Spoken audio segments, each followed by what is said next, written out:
Good morning, afternoon, evening, depending on where you are in the world, from where you are joining us. Welcome and thank you for joining us for the second day of our Safe Ancient Studies Alliance conference.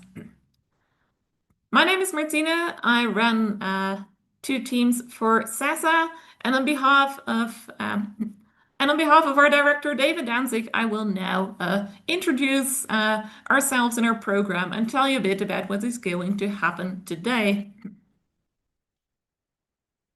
Just one moment. Yes, all right, we are ready to start.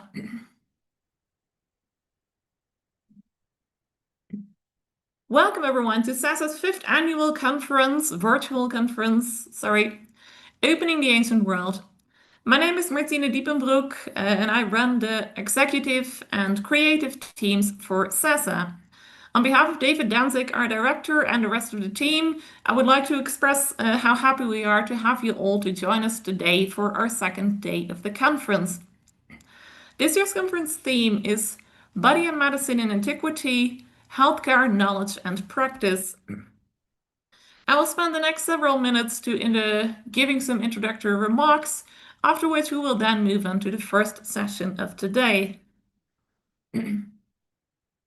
Although we do not have a conference sponsor this year, we are continuing the tradition of engaging people who are interested in the ancient world from all around the world by including Spanish and Arabic speakers in the conference. Simultaneously to the English language streams of the conference on our various channels, we're also supporting 2 streams with translated captions in Arabic and Spanish, which you can find at SASA's live stream conference page or in the Spanish and Arabic YouTube channels. In this way, we aim to continue to truly open the study of the ancient world to everyone. And on behalf of the whole organization, I would very much like to thank our Spanish and Arabic translators for offering their help. First, let me introduce myself and the rest of the conference team. Then I shall introduce the conference theme for this year, and then explain a few things about the format, live streams, and what is happening today. My name is Martina. I have a PhD in Classics and Ancient History from the University of Bristol in the UK, and I currently work as a postdoc in Classics at the University of Johannesburg in South Africa. Our director has started SASA over 5 years ago, and in that time we have had the wonderful pleasure of benefiting from the time and effort of over 500 volunteers and interns who have done a remarkable job in so many fields. So thanks to everyone for all their effort. This year's conference could not have happened without the amazing work and dedication of the whole team. Starting with Julie Levy, SASA's managing director. She has really helped us so much, leading the virtual conference team, organizing special sessions as well, and that are taking place. One was yesterday and the other one is today afternoon. And if you haven't RSVP'd yet for these sessions, we encourage you to do so on our website, and then you can join us following the live streams. Julie holds 2 degrees, higher degrees, in the study of ancient Greece and Rome. She is interested in archaeogaming, historical linguistics, Greek lyric poetry, and lives in Boston. And then there is our virtual conference leader, Anne Nguyen, who holds a PharmD from the University of Connecticut and a Master in Egyptology from the University of Manchester. She has been a part of SASA since 2021, and this is the 3rd year that she is helping to lead the virtual conference. She's also a board member and a newsletter editor for the New York chapter of the American Research Center in Egypt, and member of the South Asia Conservation Project that is currently excavating at Luxor in Egypt.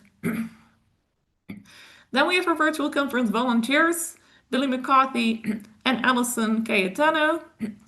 Our translators, Susana Vega for Spanish and Rahma Almari for Arabic. And lastly, our moderators for these 2 days, Esther Pathika, and Habiba and myself.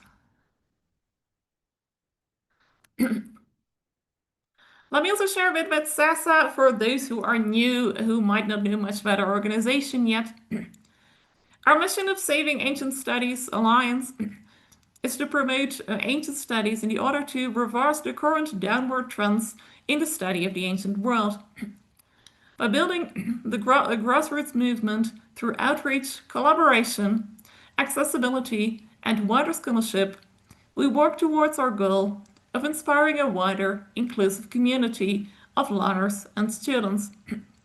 SASA's projects and programs are based in 7 strategic areas, which we call the SASA ARC. By working on each of the areas, we are revitalizing ancient studies as a vibrant, inclusive, accessible, and widespread area of knowledge, study, and engagement for everyone. These arcs are, these areas are Know What You Know, educational sociology and marketing research about ancient studies, raising awareness by generating interest in the ancient world, supporting education by supporting formal and informal ancient studies learning at various educational levels, increasing accessibility to increase access to ancient studies for everyone, forming an alliance by encouraging ancient studies fields to come together and make public outreach integral to our work, in addition to teaching and scholarship, re-envisioning post-education scholarship, and advocacy by helping advocate on behalf of departments and institutions that are experiencing difficulties in terms of their studies and courses related to the ancient world. And now a bit about our conference, because of course you're all here for the conference. The conference is intended for all ancient studies scholars and anyone who's interested in the ancient world. And presenting an academic conference as open access, but that is advertised widely, we have 3 goals in mind. We are holding an academic conference which is freely available for a wider public. We foster discussion and action regarding public outreach and scholarly inclusiveness, and we present and support excellent scholarship by independent and underemployed scholars from around the world. As mentioned before, the theme of this year is Body and Medicine in Antiquity, Healthcare, Knowledge and Practice. This invites a critical examination of medicine's historical dimensions, challenging the common assumption that medicine is primarily a modern science. The human experience of having and caring for bodies is universal and timeless. And throughout antiquity, medical practices, physical regimes, and healthcare traditions have played a central role in cultures across the world. The history of medicine is a field of study established within the last century, with notable programs established at university, including Harvard and Johns Hopkins. The latter founded its department in 1929, so almost 100 years ago, by formalizing the study of medical traditions. However, healthcare and medical knowledge span all of human history. In fact, examples range from the prehistoric use of antibacterial medicinal plants over 35,000 years ago in Iran to the Hippocratic text of the 4th century BCE in Greece, and remedies of the Yellow Emperor's Inner Classic, a Chinese text from the 3rd century CE. The materials available, cultural beliefs about the body, and societal interpretations of healthcare have varied widely across time and geographical space. Well-being, both individual and collective, can be deeply personal or socially significant. For instance, personal hygiene and fitness were emphasized in the Roman public baths, while civic health and safety took place in Greek mythology, as we see in stories like the one of King Oedipus, whose presence brought spiritual plague to his city, only to be expunged with his expulsion. Healthcare could also address physical ailments, such as the treatment of broken bones in prehistoric Neanderthals, or it could confront spiritual afflictions, such as demonic possessions driven out by Christian exorcism. Our disciplinary conference seeks to explore the representation, reception, and understanding of past medical traditions in a broad, cross-cultural, global, and atemporal context. The conference allows the framework of interdisciplinary ancient studies, the study of the deep past of all societies, to examine how historical medical practices and knowledge are structured, interpreted, and transmitted. The conference aims to treat the study of medicine as a universal cultural phenomenon that is shared across all human societies. These 2 days, yesterday and today together, we are very excited to have 2 keynote speakers, as well as 15 presentations from academics at various stages in their career. The presenters cover numerous spheres, including independent researchers, PhD candidates, university and community college lecturers, high school teachers, and archaeologists. There will be 3 types of presentations: presenter sessions, keynote sessions, and special sessions. Presenter sessions are those where experts will share their knowledge. Keynote sessions is where established academics will share their knowledge, and we have invited those academics. And in the special sessions, we look more closely for a longer period for a slightly longer time. We look more closely at a specific topic. There shall also be a few interludes in which SASA volunteers come to explain some of the crucial work they do to help ancient studies. So some of the team leads from a number of SASA's teams, will be giving short talks in between, about 10-15 minutes, about what their team does for SASA. For any of the sessions, we ask everyone who is viewing to actively participate. Please submit any questions and comments to the chat box wherever you are watching the conference, and they will be posted to the presenters at the moderator's discretion. Also, please discuss the conference on our social media channels using hashtag #OAWconference, and please join our discussion. So the conference is being live streamed simultaneously in multiple platforms. Our SASA website, safeancientstudies.org/virtual-conference. SASA social media, Facebook, YouTube, Instagram, and Twitch. And via our partners, I will check that in a moment.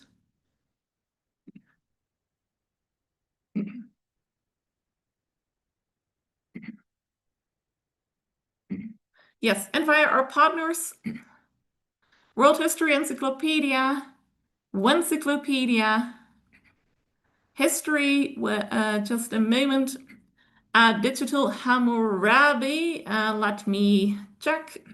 Digital Hammurabi, World History Encyclopedia, World of Antiquity. Yeah, these are the streaming partners, but I just saw something else appearing, so I will check that for you in a moment. Thank you very much for our live stream partners. We applaud their role in bringing quality to ancient studies content to their viewership. Last year's virtual conference attracted over 24,000 attendees, and we are all very excited about how many people may participate in the conference this year because of the support and participation of the live stream partners. And before we start, one more thing. If you enjoy the conference, please consider supporting SASA in any way you like or can. Most of our programming, including this event, is powered by passionate, unpaid volunteers. So if you enjoy our events, please consider making a small donation. This can be a one-off donation or recurring, with anything from as little as $3 a month that can make a very big difference in helping us to continue our work. So welcome to the conference. We are very happy to have you all here. Please pop in and out on both days. So yeah, that was yesterday and today. And please join us wherever you are currently watching or at safeancientstudies.org/virtual conference. All right, let me go see if we have our first speaker ready, and then I shall introduce her. And then without much further ado, we're going to start for today. All right, our first speaker, let me see if she is ready. And then I shall introduce her and we shall start. Perfect. I see that you are already sharing your screen. Yeah. Welcome to Katherine Petrasek, who is currently a PhD student at the University of Exeter in the UK, where she's the co-editor of Pegasus, an academic postgrad journal for classics, ancient history, and theology. Her doctoral research focuses on the physician assistant-like figures, medical encounters, and spaces of Greco-Roman medicine from the 5th century BC to the 5th century AD. She completed her Bachelor of Arts in 2022 and her Master's in 2024 at Queen's University in Kingston, Ontario in Canada. Her master's thesis focused on women as sources of authority in the pharmacological works of Galen, Scribonius Largus, and Pliny the Elder. And today she's going to talk to us about Aspasia the Doctor, exploring women's pseudonyms in Greco-Roman drug works. Welcome, Katherine. The floor is yours when you're ready. Thank you for the introduction. As discussed, my topic is Aspasia the Doctor, exploring women's pseudonyms in Greco-Roman drug works. So I'll begin with a brief introduction about pseudonymity in the ancient world, particularly with regards to ancient medicine. So in his text On My Own Books, Galen recounts an anecdote about men debating in the Sandalarium, and this debate centered around whether a book which had been inscribed Galenos Iatros was really Galen's. After he read the first two lines, one of these men identified the book as being a forgery based on its style. Although it's not the focus of On My Own Books, this anecdote helps to illustrate that publishing under another's name was quite common in medical literary contexts. And Fleming has said that the names, oftentimes, of famous individuals or well-known individuals lent authority and aura to works. And pseudonymity allows for the possibility and probability that women's names may be used as a guise of authority for male authorship. And following along these lines of thought, the following authors could all potentially be pseudonyms, according to modern scholars. So Cleopatra and Galen's on the composition of medications according to place, Aetius's Tetrabiblos and Paul of Aegina's Epitome of Medicine, Aspasia and Aetius's Tetrabiblos, Olympius, Laius, Sotira, and Elephantis in Pliny's Natural History. And I'd also like to point out this is just a brief dip into a much larger and comprehensive topic.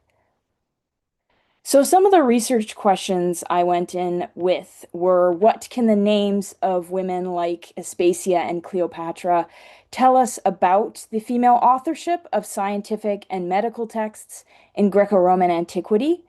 What can the pseudonymization of women's names tell us about gender divisions in Greco-Roman antiquity? What evidence is there for the possibility that male authors used female pseudonyms to write about matters pertaining to women's health? So the aim of this paper is to explore the use of women's names as pseudonyms in Greco-Roman pharmacological works, but more broadly try to answer these questions. So Galen quotes 3 extracts consisting of 18 recipes from Cleopatra's book, The Cosmetics, in his text on compound medicine according to place. The first extract consists of 8 recipes for treating hair loss, or treating alopecia. And this has Galen's commentary attached to it. He'll say what he thinks of the recipe. And then we have the second extract, which consists of 5 recipes for growing hair, for treating hair loss, for thickening, and for darkening hair. And then there's the third extract, which contains 5 recipes with Galen's commentary treating alopecia, severe head ulcers, and dandruff. And Galen doesn't explicitly identify this author that he's quoting as the same individual as Cleopatra VII. Obviously, he has his opinion about her story of being bitten by the asp, and that's where he really kind of mentions her in his works. Although he does state that there is some connection to royalty, as these cosmetics recipes are really desired by the upper class and the nobility. Interestingly, both men and women have been kind of bothering him and other physicians for a long time for these types of recipes. And Galen's also likely using Credo as an intermediary source for Cleopatra's recipes, according to Fleming. He does kind of allude to that, but I've seen other scholarship which has said he's taking this directly from Cleopatra's book. And we also have Cleopatra in the Tetrabiblos, and it contains the same recipes for treating hair loss as are found in the second extract of Cleopatra's remedies in Galen. There's also a mention of a body lotion, which is attributed to a Queen Cleopatra. So directly we have the link there. And Paul's text contains 4 recipes from Cleopatra's book, and they all appear to be about restoring hair. The fourth recipe also makes the hair curly, thick, and black. And these citations of Cleopatra's name, along with citations and many other treatises on a variety of different topics, are an indication or could be an indication of the name's potency rather than any authorship. And the name's extremely common as well, which we need to keep in mind. It shows up 135 times in the first 5 volumes of the Lexicon of Greek Personal Names. And there's this idea connected with the citation of her name. There's this reputation of a seductress and for wealth and extravagance, and that likely caused these names to be attached to such remedies. So Cleopatra outside of medicine, as I mentioned, is cited quite a bit, and we have some interesting connections with alchemy. Her name is associated with 3 treatises on alchemy. Plant does not believe that this Cleopatra, again, is the same as the author of the Cosmeticon, because Cleopatra the alchemist, as he calls her, dates to between the 1st and 3rd centuries AD. And we also have this similarity with medicine that pseudonyms were commonly used by alchemists. So we have a treatise on gold making, which dates to the early imperial period, and it consists of 1 page of symbols, drawings, and texts, which you can see in this image on the screen. We have 3 concentric circles with symbols for gold, silver, and mercury inside. And then we have the serpent Ouroboros with text right here. And then we have a piece of an apparatus of the Kerotakis type right here, sort of in the middle. In another treatise dating to about the same period, Cleopatra partakes in a dialogue with the alchemist Camarius and other philosophers.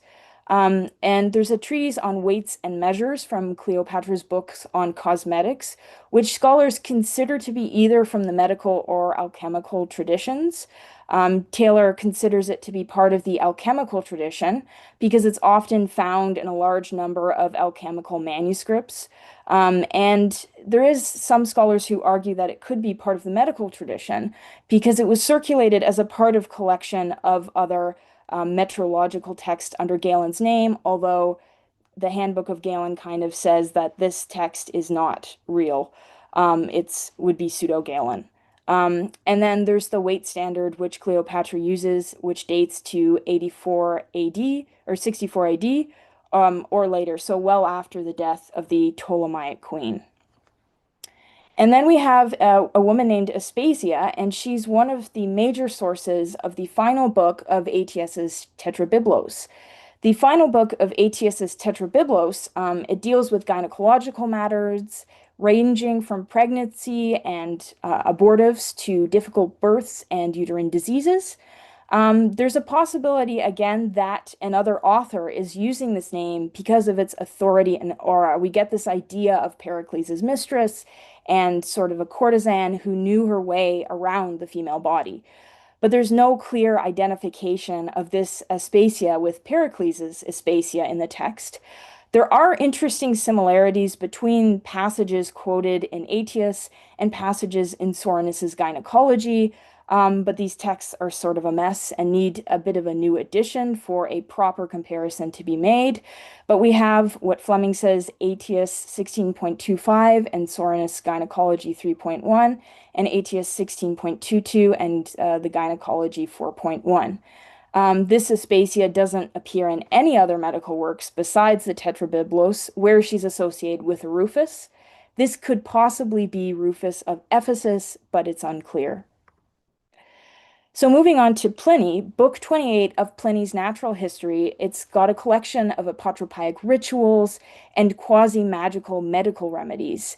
And the recipes or remedies involve ingredients such as menstrual blood, saliva, and urine. It's really kind of the more disgusting part of Pliny's Natural History, according to Pliny.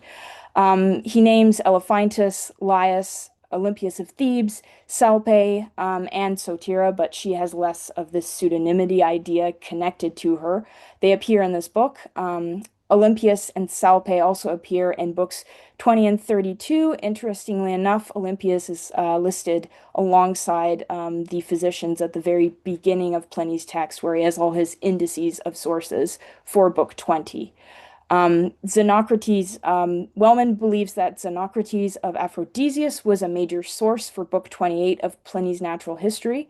And this is because Xenocrates was the author of a work entitled Unuseful Things from Animals. And Wellman also suggests that women's names in this context were fictitious names associated with specific recipes to serve textual purposes. So we get a similar feeling from the names of Demosthenes, Orpheus, and Osthenes, who also appear in Pliny's text. Elephantis and Laius are mentioned in connection with a gynecological recipe involving menstrual blood. It's used either as this recipe's used either as an abortive or as a cure for barrenness, although they don't seem to agree, which makes Pliny doubt the efficacy of this recipe. Neither woman is described as an obstetrix in the text, despite the bodily material they're using. And we have a masculine form of Elephantis associated with cosmetics in a linking passage of Galen before citing Soranus. It's important also to say here again that cosmetics wasn't necessarily just linked to women in the ancient world. Men also had a fairly active interest in cosmetics. And we have a few authors who are male who write on cosmetics as well. So this masculine form of Elephantis also appears in a manuscript of Celsus, and it's placed within a list of authorities which follow the text. And there is the possibility there may be male authorship behind this name, although it's got a little bit of evidence, not too much. And Connell notes it would have been more difficult for female patients to trust the knowledge of male physicians in areas of fertility, menstrual blood, and abortion. So there's this idea that maybe a male might be writing under this pseudonym to kind of bolster his recipe for using menstrual blood for women's problems. But then again, Fleming kind of says that the male intention behind the pseudonyms was less to deceive than to do things kind of constructed as female, but something that women would never do. Outside of Pliny, we have the name Elephantis in the feminine form in Suetonius' Life of Tiberius. She's the author of an illustrated book, or multiple illustrated books, kept by Tiberius in the library at his villa on Capri. Basically, her instruction manuals show all the people at Capri what they're supposed to be doing, and they're pornographic. And so Elephantis is also the author of a pornographic manual in Martial, the Priapia and the Suda. And in the Suda, she's called Elephantine, so there's a bit of a change in the name there as well. Along with gynecological recipes, Laius is also cited in connection with a recipe involving menstrual blood to treat Cortian and Tertian fevers, rabid dog bites. So this recipe would involve putting some blood on a piece of cloth and enclosing it in a silver bracelet. She's cited alongside Salpe for this recipe. And Laius also has a bit of a history outside of Pliny. Laius was the name of two famous hetaeras, so Laius of Corinth, or Hikara, and Laius of Athens. Laius of Corinth, or Hikara, had affairs with Aristippus of Cyrene, Diogenes of Sinope, and Demosthenes. Laius of Athens had associations with Alcibiades and was likely involved in a lawsuit in the 380s BC. Olympias of Thebes is also cited by Pliny as an authority for the use of mallow with goose grease as an abortive. Her addendum for recipes to aid menstruation involving swint and soda is also mentioned by Pliny. He also mentions her topical remedy to treat infertility involving bull's gall, serpent's fat, copper rust, and honey. And Olympias of Thebes, again, carries associations with famous individuals, more specifically Alexander the Great's mother. And potentially, this could convey some of her celebrity onto the recipes the other Olympias is associated with. Salpe is cited for 6 remedies in Pliny's Natural History. So she's has a recipe recommending using saliva on the eyes and the body parts to treat numbness. She suggests that urine should be applied to the eyes to strengthen them, and she applied urine to sunburns. Along with Laius, she is associated with a recipe for treating Cortian and Tertian fevers, as I already mentioned. And she also has an aphrodisiac, which involves rubbing the relevant parts of the human body with ass's genital organs dipped into hot oil. And then she has a remedy for removing superfluous hair involving blood, gall, and liver of the bluefin tuna. And Pliny says she used this on the slave boys she used to prepare for market. And she also has a kind of odd recommendation to put live frogs in dog bowls to keep the dogs quiet. She has the title obstetrix associated with her name, which is different from Elephantis and Laius. And this could maybe indicate she had authority over a specialized part of female knowledge, because there's not much difference between prostitutes and midwives in Pliny's mind. He often conflates the two groups. This might be the same Salpe as noted as an author of Pygnia and Athenaius's De Hypnosophistae. So Pygnia, they're basically tricks involving a degree of magic, which can be performed at symposiums. Some scholars say they're practical jokes. I think there's a bit of a debate about that as well. Democritus's Pygnia included stuff like eating garlic without getting bad breath, making gladiators in paintings engage in real fights. And the identity of Salpe is even disputed in the ancient text. The name could be a nickname of Mnasius of Locris or Colophon, who wrote the Pygnia. The friends called him Salpe or Saupe after a fish because his collection was so diverse. And the fish called Salpe is likewise kind of speckled, so there's an image of the fish there as well. In his voyage along the coast of Asia, which we have fragments in Athenaeus, Nymphodorus of Syracuse says that Salpe was a woman from Lesbos. So the contents of Salpe's Pygnia was also likely erotic because Athenaeus connects her to Botris of Messana. And Wallowitz and Davidson also believe that Salpe's name is a pseudonym, partially because Salpe is a rare name in antiquity. No other examples of this name was known to Davidson.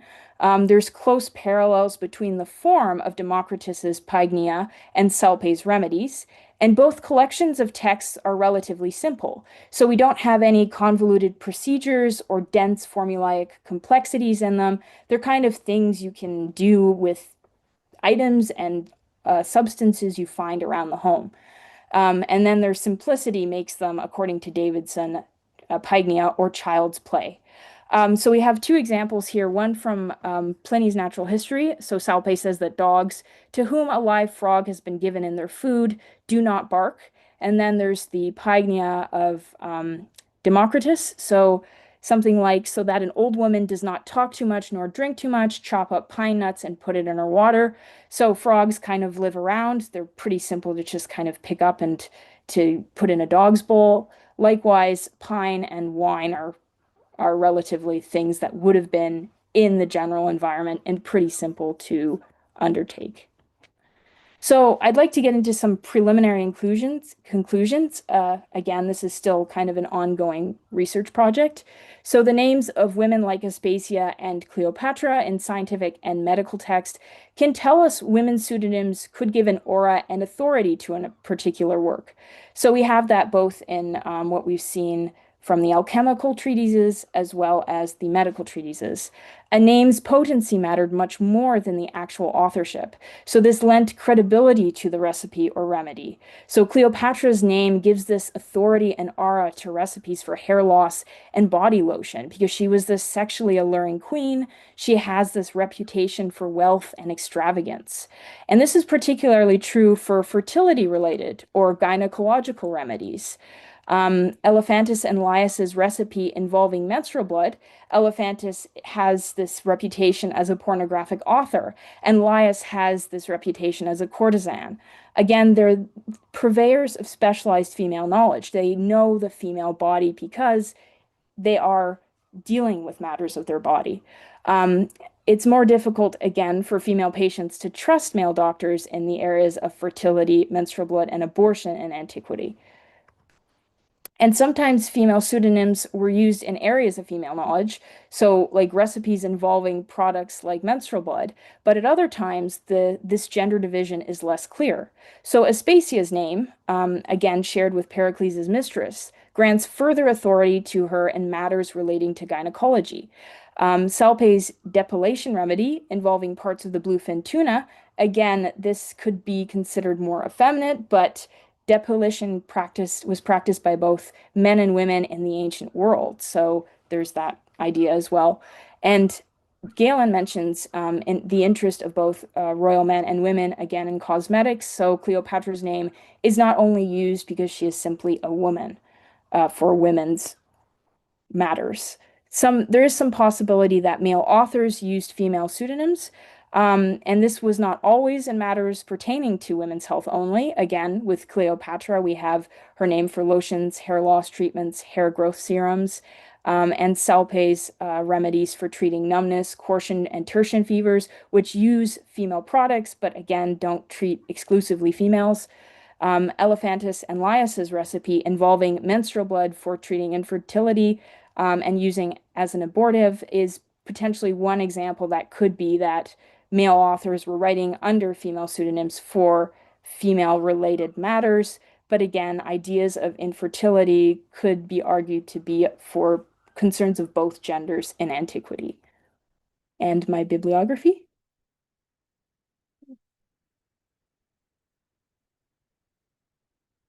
Thank you.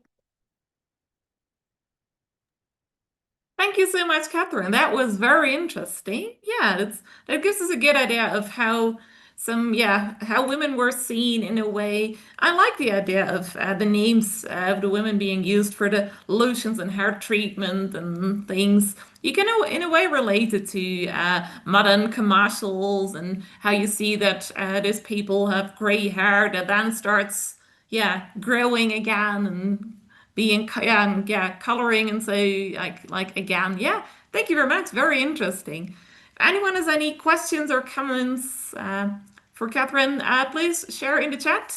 Let's see if we have any comments.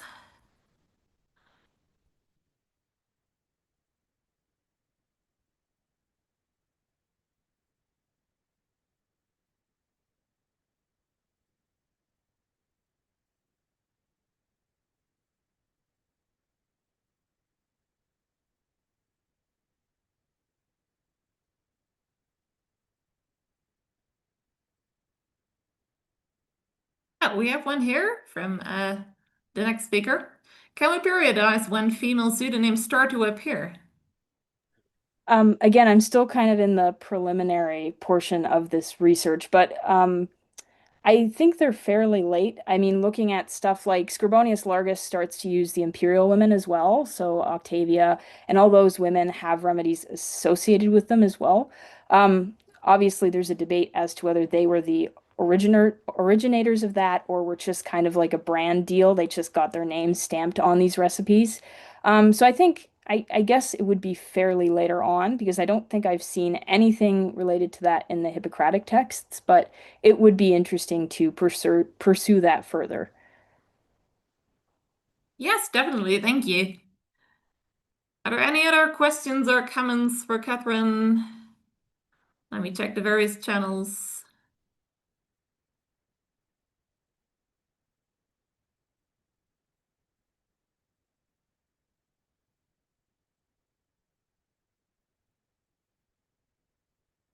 Well, in that case, is there anything else you would like to add?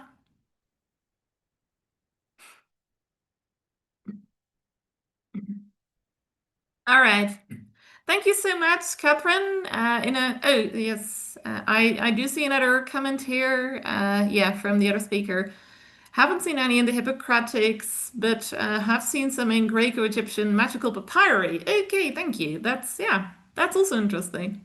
That could be a good source going forward.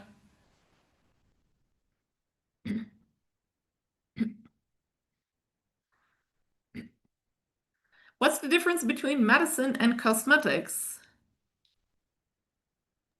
That's a good question. So, medicine and cosmetics, as Galen kind of defines it, it seems to be that cosmetics go against nature. They're more of the unnatural sort of thing, whereas medicine is more, for example, you could have a hair growth serum, but that would be with the idea that there's something wrong with the fact that you're not growing hair, essentially.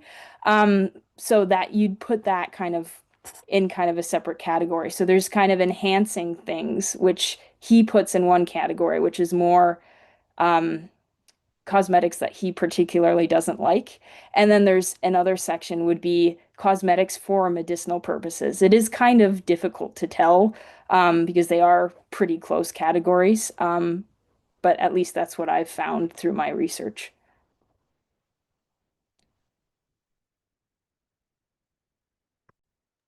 Sorry. Yes, thank you. That makes sense. Jasmine and Katherine, looks like you two will have a lot to discuss going forward with your work. Let me see one more time if there are any further comments. No, not at the moment. Thank you so much, Katherine. That was fascinating. Good luck going forward with your research. And then we shall move on to our next speaker.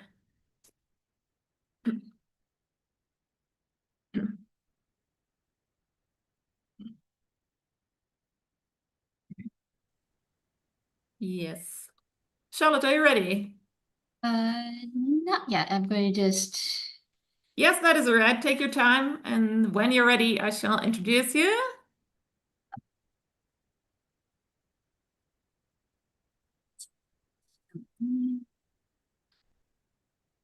There we go.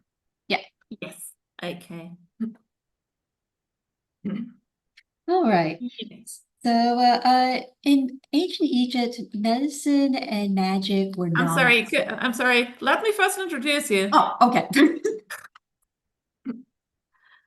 Moving on to our next speaker. Welcome, Dr. Charlotte Beryl Rose. Charlotte has recently completed her junior fellowship for the Magia project within the University of Würzburg in Germany, which studies magical text in the ancient world. Her project with Magi, Tools of Medicine, Materials in Medical Magical Spells, addresses the correspondence between medical magical texts and material culture by examining the relationships between hieratic medical magical texts of mainly the Middle and New Kingdoms of Egypt and the objects pertaining to them, taking a diachronic lens. This research branches off of her dissertation, Changes in Continuity, Ancient Egyptian Birth Practices from the Middle Kingdom through the New Kingdom, which examines the textual evidence and material culture of ancient Egyptian birth and fertility traditions through a diachronic lens. She obtained a Bachelor degree of Arts in Egyptology at Brown University with honors, before she then received her master's and PhD in Egyptian archaeology at the University of Pennsylvania. Her talk today is called Call the Midwife, Women in Ancient Egyptian Medical Magical Practices. Please, the floor is yours when you're ready. Thank you for the introduction. In ancient Egypt, medicine and magic were not separate, but part of a whole healing process. As such, the study of medical magical texts offer us a window into the view of daily life religious practices. Previous work on the subject discussed the religious underpinnings of certain ingredients and amulets, as well as the possibility of non-professional healing practitioners. Pomeranian's work had focused on the ingredients in terms of whether they could be provably true in medical concerns, as well as studying Egyptian notions concerning women's bodies. However, there's been little research on the role of women in the medical magical texts. Some key questions are, were women's roles in these texts similar to or different from men's functions? And if so, why? Likewise, did Egyptian society restrict the type of spells in which women would appear? For this stage of my research, I examined hieratic texts dating from the Middle Kingdom through the Late Period for mentions of women, whether as patient, active healing participant, or an ingredient source. My sample includes 183 gynecological spells as well as 89 gynecological spells, totaling 263 spells so far. For this examination, I'll be only discussing alive human women, so no evil dead, no spirits, unless there's some living equivalent such as foreigners. I'll be first discussing the non-gynecological spells, then trends in spells pertaining to women and children, and then overall patterns. In the 89 gynecological texts where women are mentioned, they most commonly occurred as a patient, about 48.75%. In 18 spells, the women's body provided an ingredient for the prescription, most commonly breast milk. There's likewise 5 cases where a woman was an active healing participant, and 2 times where women occurred as enemies of the patient. In terms of spells where women were mentioned as patients, in contrast to the general male as default assumption, they have cases where both genders are mentioned, and then ones where only female patients are mentioned in those spells. The concerns for both genders include abdominal/digestive issues, anal and bladder problems, curses and poisons, as well as skin conditions.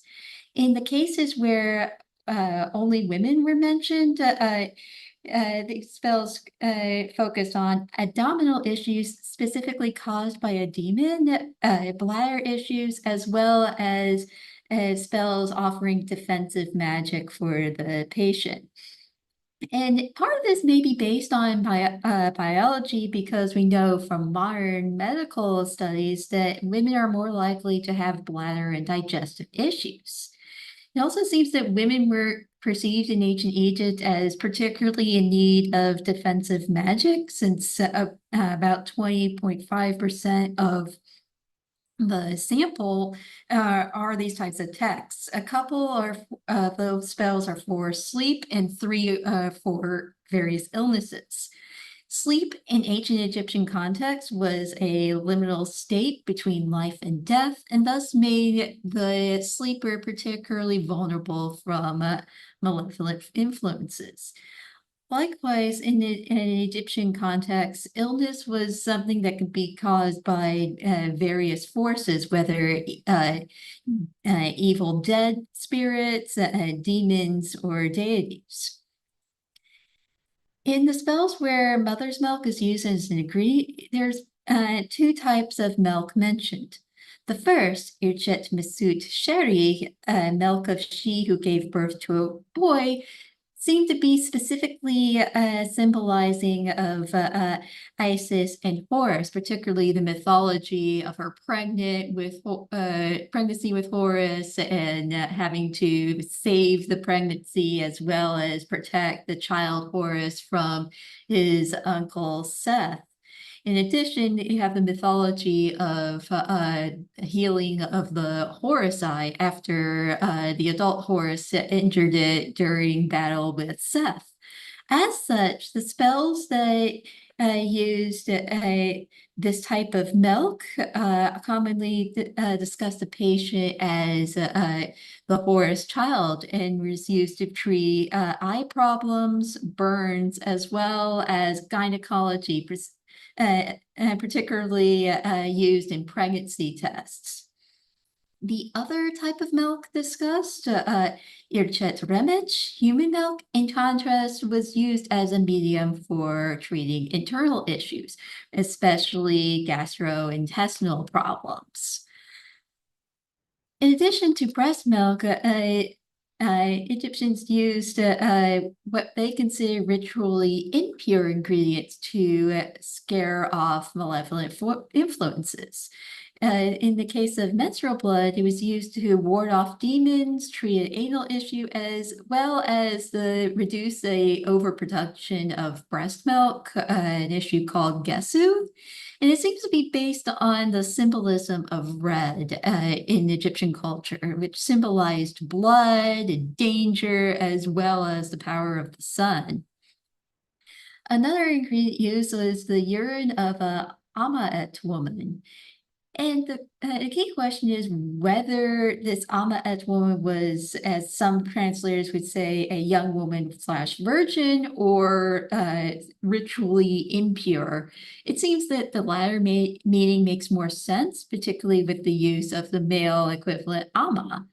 And with a couple of spells from the Brooklyn Papyrus 47-218-49, where you have an enemy that's smeared with the blood of Amaet woman, it appears that she's ritually impure because she's menstruating. And presumably the urine gains significance in treatments to ward off demons because it has a reddish color to it. There are 2 or 3 cases where the mother appears to speak in spells pertaining to the protection of a child or fetus. In the Brooklyn and Berlin spells shown here, she's specifically equated with Isis in her role of giving birth to Horus and protecting him. In the Leiden spell, the mother urges the fertility goddess Hathor to visit a birth pavilion. We know from iconographic representations that this birth pavilion was a room in the house that was decorated with plants and featured a bed that specifically depicted birth deities such as Bessa and Taweret on the legs. There were also several cases where the mother's body transferred a cure to the child. In the Middle Kingdom Papyrus Museum 4, to protect the newborn child, the child is supposed to consume both the placenta as well as a mother's poop. And these particular types of spells seem to be based on the idea, particularly for breast milk, that qualities, consuming something from the mother would pass the qualities of the mother to a child. In particular, they have several spells treating Ma'a disease, which Egyptians thought was some sort of issue that first infected the mother and then passed on to the child through breast milk. And thus, a common treatment would be to treat the mother first to then transfer the cure to the child. There were also cases where women appeared as enemies of the patient.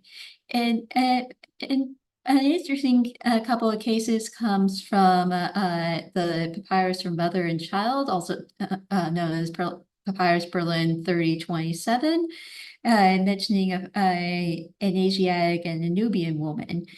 And there seems to be mixed connotations to how foreigners were perceived in medical magical spells. Sometimes they are portrayed as enemies, such as in these cases, as well as the Egyptian magical corpora sometimes incorporated what they thought were foreign spells, specifically written in a foreign language to gain a sense of magical power. In addition to those two spells, there's an additional pregnancy and fertility test wherein if a woman had one eye of an Asiatic and another of a Nubian, she would be infertile. In addition, there are a couple of cases where both male and female living people could be potential magicians casting malevolent spells against the patient, as in the case of Papyrus Ramesseum 8 from the Middle Kingdom, as well as from the 25th dynasty, both from the Boston Museum of Fine Arts with a spell to protect a woman from the evil gaze and spells. There are also several cases where women served as magical participants. Most notable is the Rekiet, the wise woman. And the evidence of her primarily comes from texts in Deir el-Medina. She mainly served a diagnostic role, particularly detecting which god's bowel spirits are causing a health issue, allowing the patient to then figure out seeing another professional of how to treat that very issue. She also diagnosed causes of death, in one case a woman, in another case 2 infants.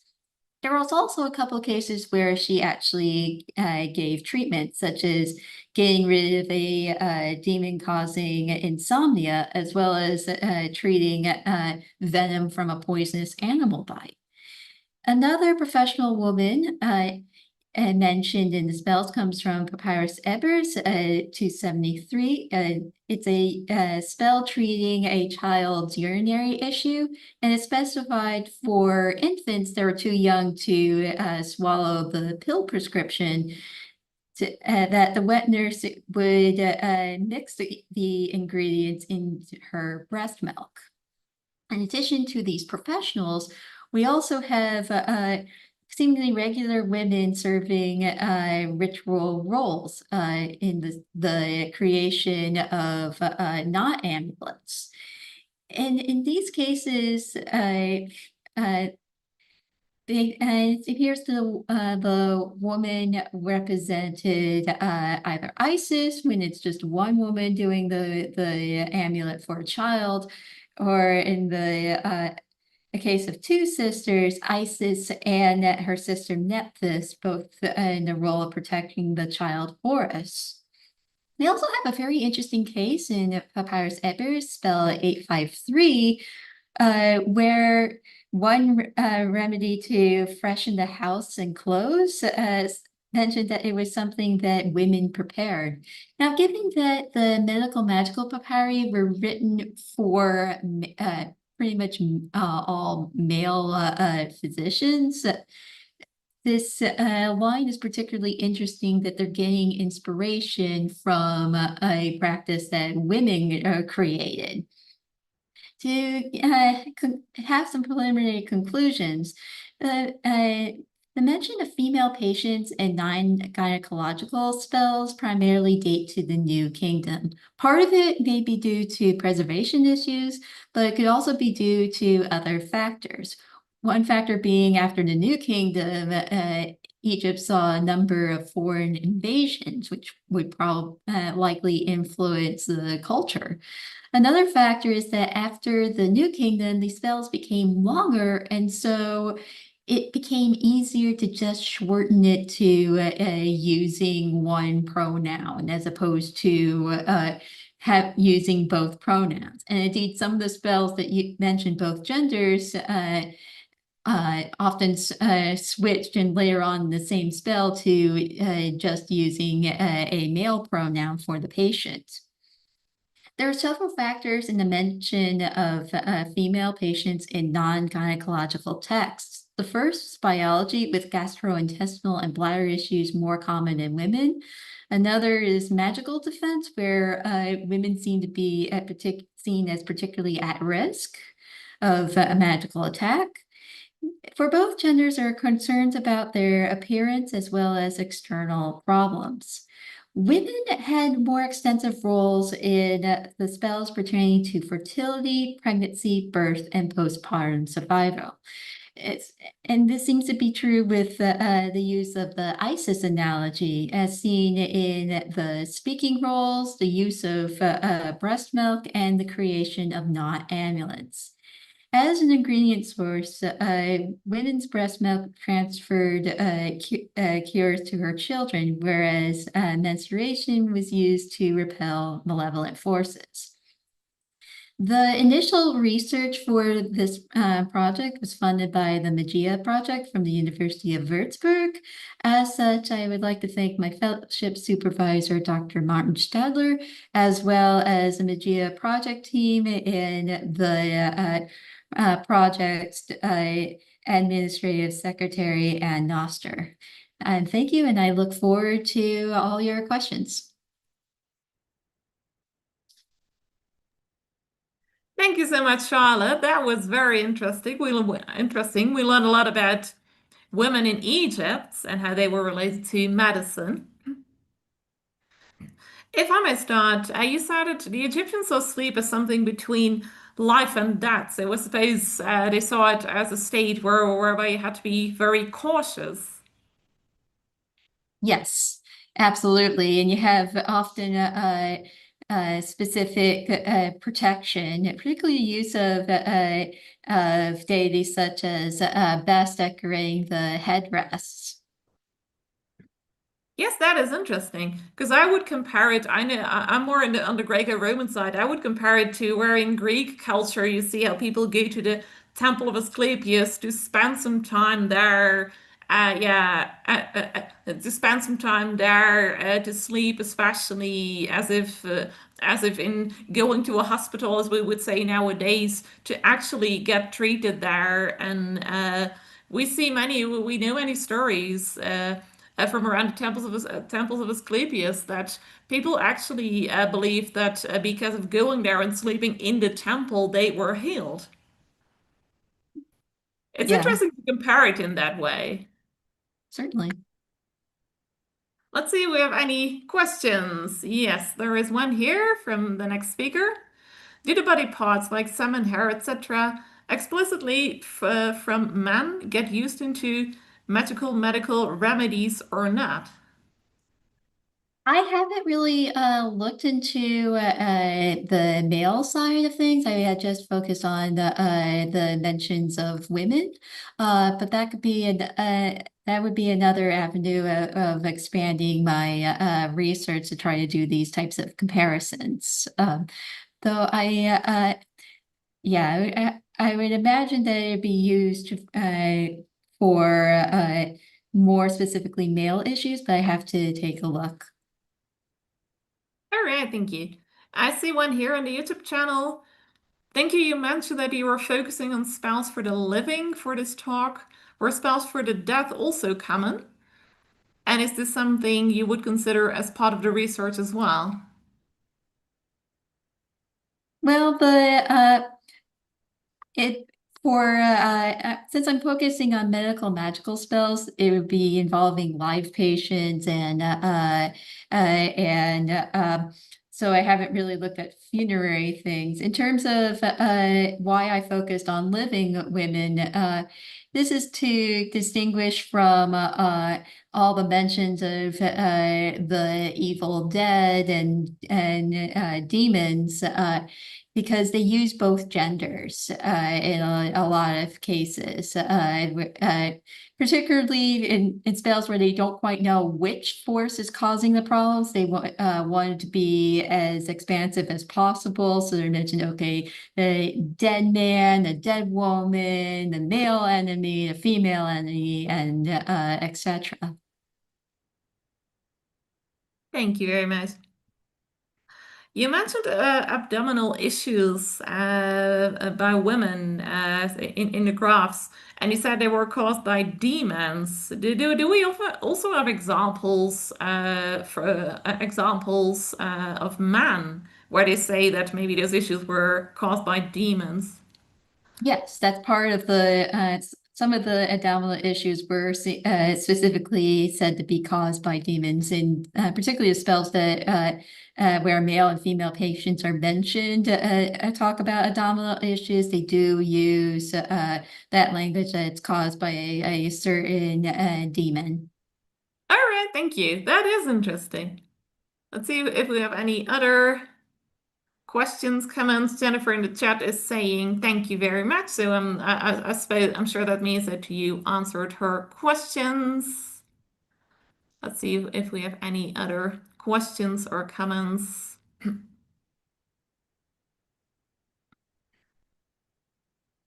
Please share any questions or comments. Does anyone have any other questions or comments for Charlotte?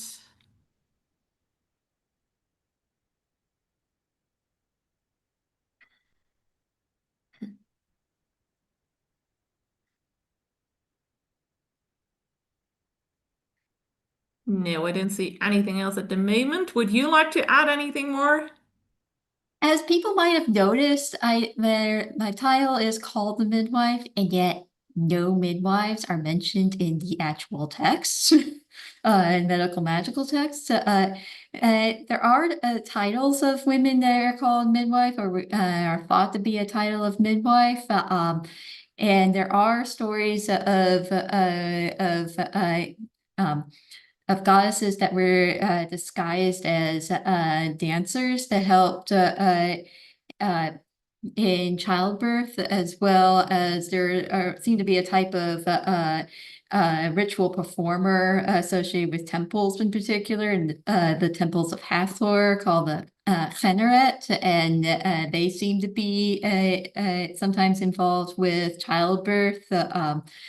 So part of my expansion will be looking at the titles of these women and try to figure out which ones are mentioned in medical magical spells, which are mentioned elsewhere, and why the discrepancy.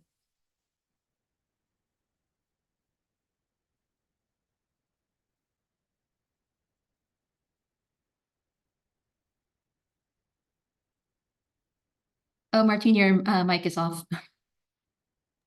Oh, I'm sorry. Yeah, thank you very much. Very interesting. Let me see. I can't see anything else at the moment. Maybe any of the other speakers? Anything here in the chat? No. All right. Thank you so much, Charlotte. That was very interesting, and best of luck going forward with your research. Thank you.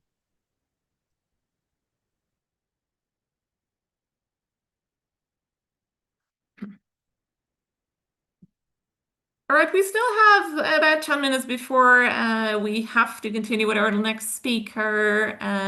Yeah, so we shall give her a few more minutes to make sure that she is ready and everything is working.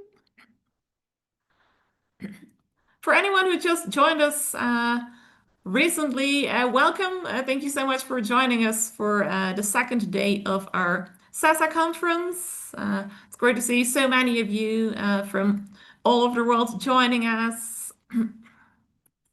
The conference is a free event. Anyone can join on any of our channels all the time, of course. So please do, and please share far and wide if you're interested, and if you see that other people might be interested too. Then also please share, because we still have a number of talks for the rest of today. Everything's completely free. And that is something we can do because of donations.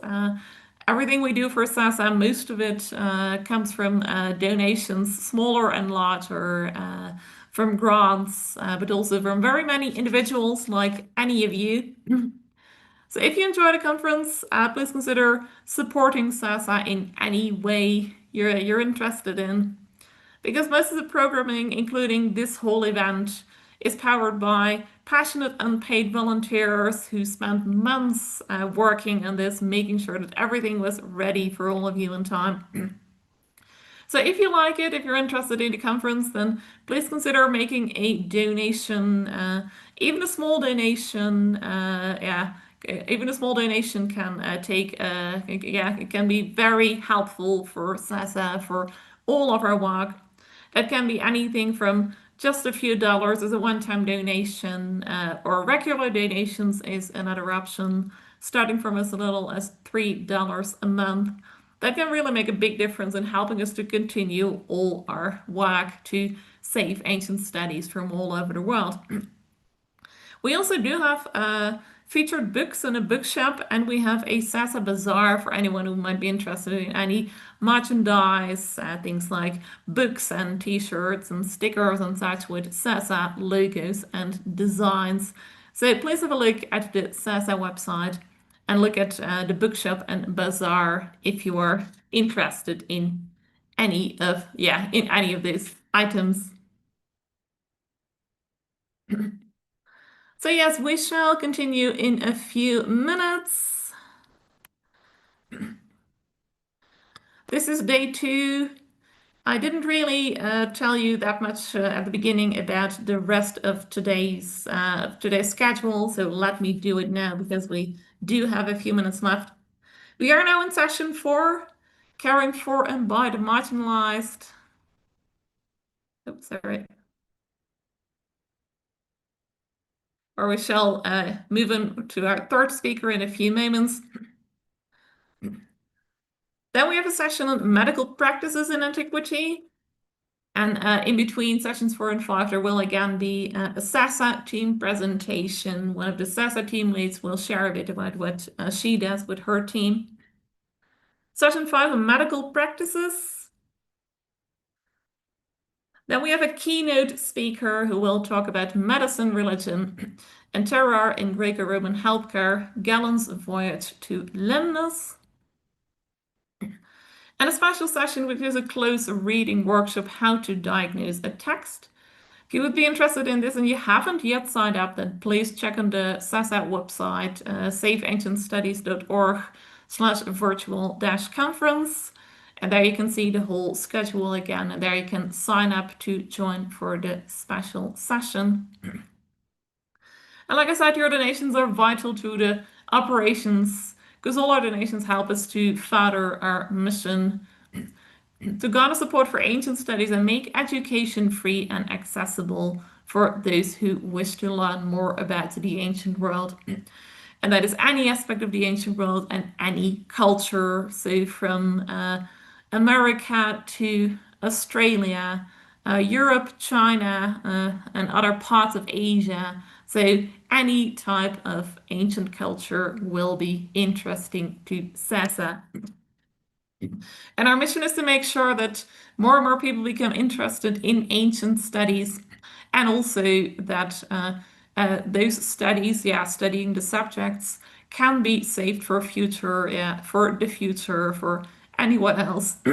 Sorry, can be saved for the future, because that is something that we believe is very important to keep that knowledge of those ancient cultures, so that it can again be shared in the future with future generations and with anyone who is interested in studying these subjects.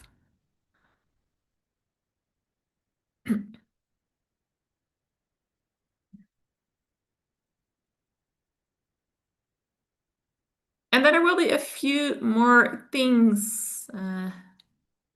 No, sorry, that will be the program for today. So after this session, there is another 5th session, and then we have the keynote and the special session. So that is the program for the rest of the day.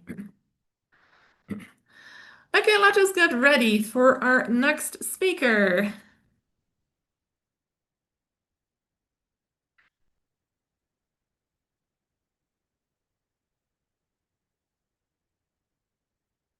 Yes, please, Jasmine, you can share the screen.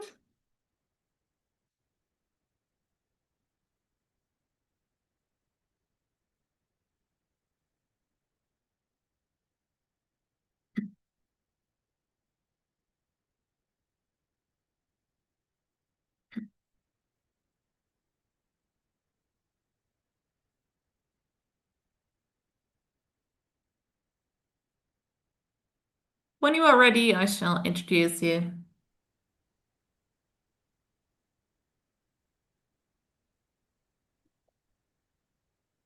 Are you seeing my PowerPoint right now or no? Yes, we can see it. Okay. All right, welcome to our next speaker. Jasmine Sahu Hawk is currently a rising fifth-year PhD candidate at Yale University in the US. Her journey into academia was far from straightforward.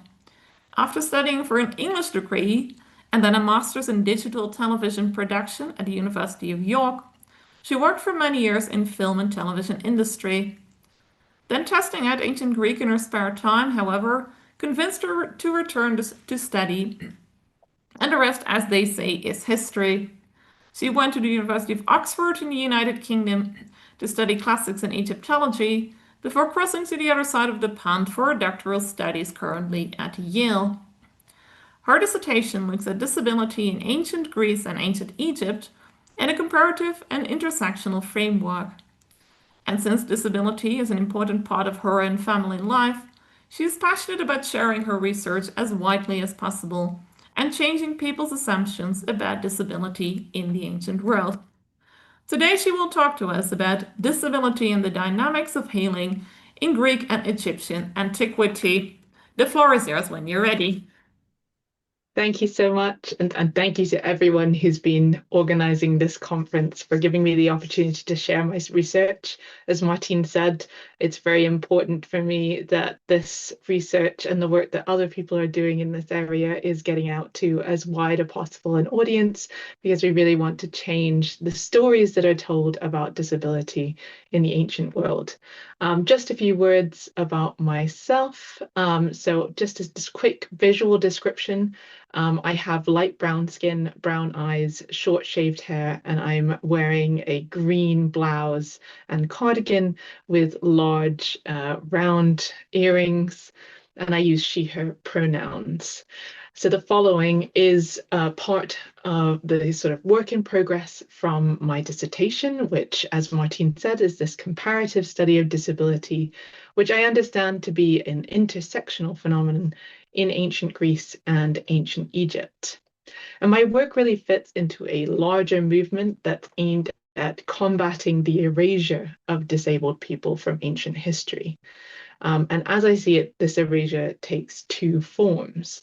So first, and this is something that I hear very often from non-academics, but also from scholars, there is an assumption that it isn't important to talk about disability in antiquity, because most people that we would count as disabled would have died early, whether that be through infanticide or exposure at birth, or simply from natural causes due to the effects of their impairments. So the assumption is that disabled people wouldn't be a significant demographic to consider.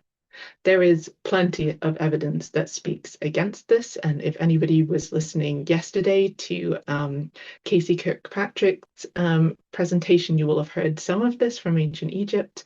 Unfortunately, I'm only going to be able to talk about a little bit of things today. There's a lot more work being done on this, and we are hopefully gradually eroding this position by bringing the wealth of evidence out to wider attention. The other way in which erasure of disability takes place, and this one comes more from work done within the area of academic study called disability studies, which tends to look at disability in the modern world and in more recent history. This idea is that we simply can't talk about disability in air quotes traditional societies, because the attitude that some bodies are air quotes normal and others are air quotes abnormal originates with the beginnings of industrialization. And Leonard Davis is a scholar that's particularly associated with that idea. And whilst there are lots of interesting points that are made within this argument about what disability is in the first place, the trouble is that a lot of these narratives tend to lump all of pre-modernity all together, and things are a lot more complicated than that, as you might expect. So ultimately, what I and others want to understand is what it meant to have an impairment in ancient times. And in so doing, we're taking part in a very self-conscious project that is about returning history to disabled people today and challenging narratives about societies and bodies that are limiting for all of us. So today I'm going to talk to you about some material that comes from the first chapter of my dissertation, which looks at healing institutions. Now, first of all, I just want to talk about why I'm interested in healing. And that might sort of seem quite obvious, but that in and of itself is a reflection of how integral medicine is to how we think about disability today. And then generally, that's because we're thinking about doctors offering treatment to disabled people. So scholars who work on disability in modern times, understandably, spend a lot of their time looking at the nature of that relationship and what it does to shape the experience of disability. And something that comes up quite frequently in those discussions is something called the medical model of disability. And the medical model holds that disability is situated in the body of the individual. And therefore, the appropriate response to the challenges faced by disabled people in life is to, air quotes, correct the impairment in their body. And it's perhaps easiest to understand the implications of this medical model by contrasting it with what is known as the social model. And again, if you were listening to Casey's presentation yesterday, this is something you'll have heard before, but for anyone who wasn't there, I'll just give a quick summary of what this is. The social model holds that disability comes not from one individual, but rather from their society and environment. So someone who has a sight impairment is disabled more by the fact that their society imparts information through visual signage rather than through sound or touch than necessarily the fact that they cannot see. So in a society that understands disability according to the medical model, healing practitioners are obviously very important because those are the figures that do the treating of people. Since the medical model was introduced in the 70s and 80s, however, scholars have been pointing out that healing institutions could also contribute to the systematic structural oppression of disabled people. And that's not only by contributing to a system which in a way lets society off the hook for creating excluding environments by focusing attention on one individual's body, but also it can contribute by, in a sense, creating disability in the first place by dictating which bodies should be designated as air quotes normal and which ones are air quotes abnormal. Many scholars, for instance, have pointed towards the transformative effect of diagnosis, which takes a collection of symptoms and features of somebody's bodies and morphs those into being a labeled condition. Others have delved into the way that medicine has constructed the human body in the first place. And they particularly point out that if you describe body parts as being put together in a particular way in order to do just one particular function in one particular way, then this excludes different ways of functioning and is, besides, quite at odds with the scientific recognition that variation rather than uniformity is the rule in the biology of species. So while that is what has come out of using the social model to analyze disability. Today, disability studies is instead grappling with how to theorize embodied experiences of impairment. So whilst recognizing that healing institutions contribute to structural oppressions, there is a desire to try and factor in individual pain and desires for treatment without conceding ground to restrictive understandings of the body. So I think from that very whirlwind tour through some things that have been written about healing institutions, you might see that it's quite a complex and fascinating area of study. But what the challenge is for those of us looking at antiquity is how to use this work, which is done in modern context, to examine ancient sources. And my answer to that question is basically to distill this down into a series of questions that we can ask ourselves when we are looking at ancient sources. So first, we can ask whether the sources construct the body according to normative or teleological frameworks. So do they put forward the idea of the body or a body part functioning in a particular way that is, air quotes, normal? Or does it do that they function in a particular way in order to achieve certain goals or functions in life? Second, and this sort of follows on from the first, we can ask how healing institutions shape responses to impairment.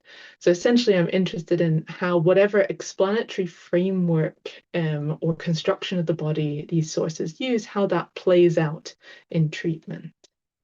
And then third, we can look at what social authority healing practitioners wield outside of their institutions.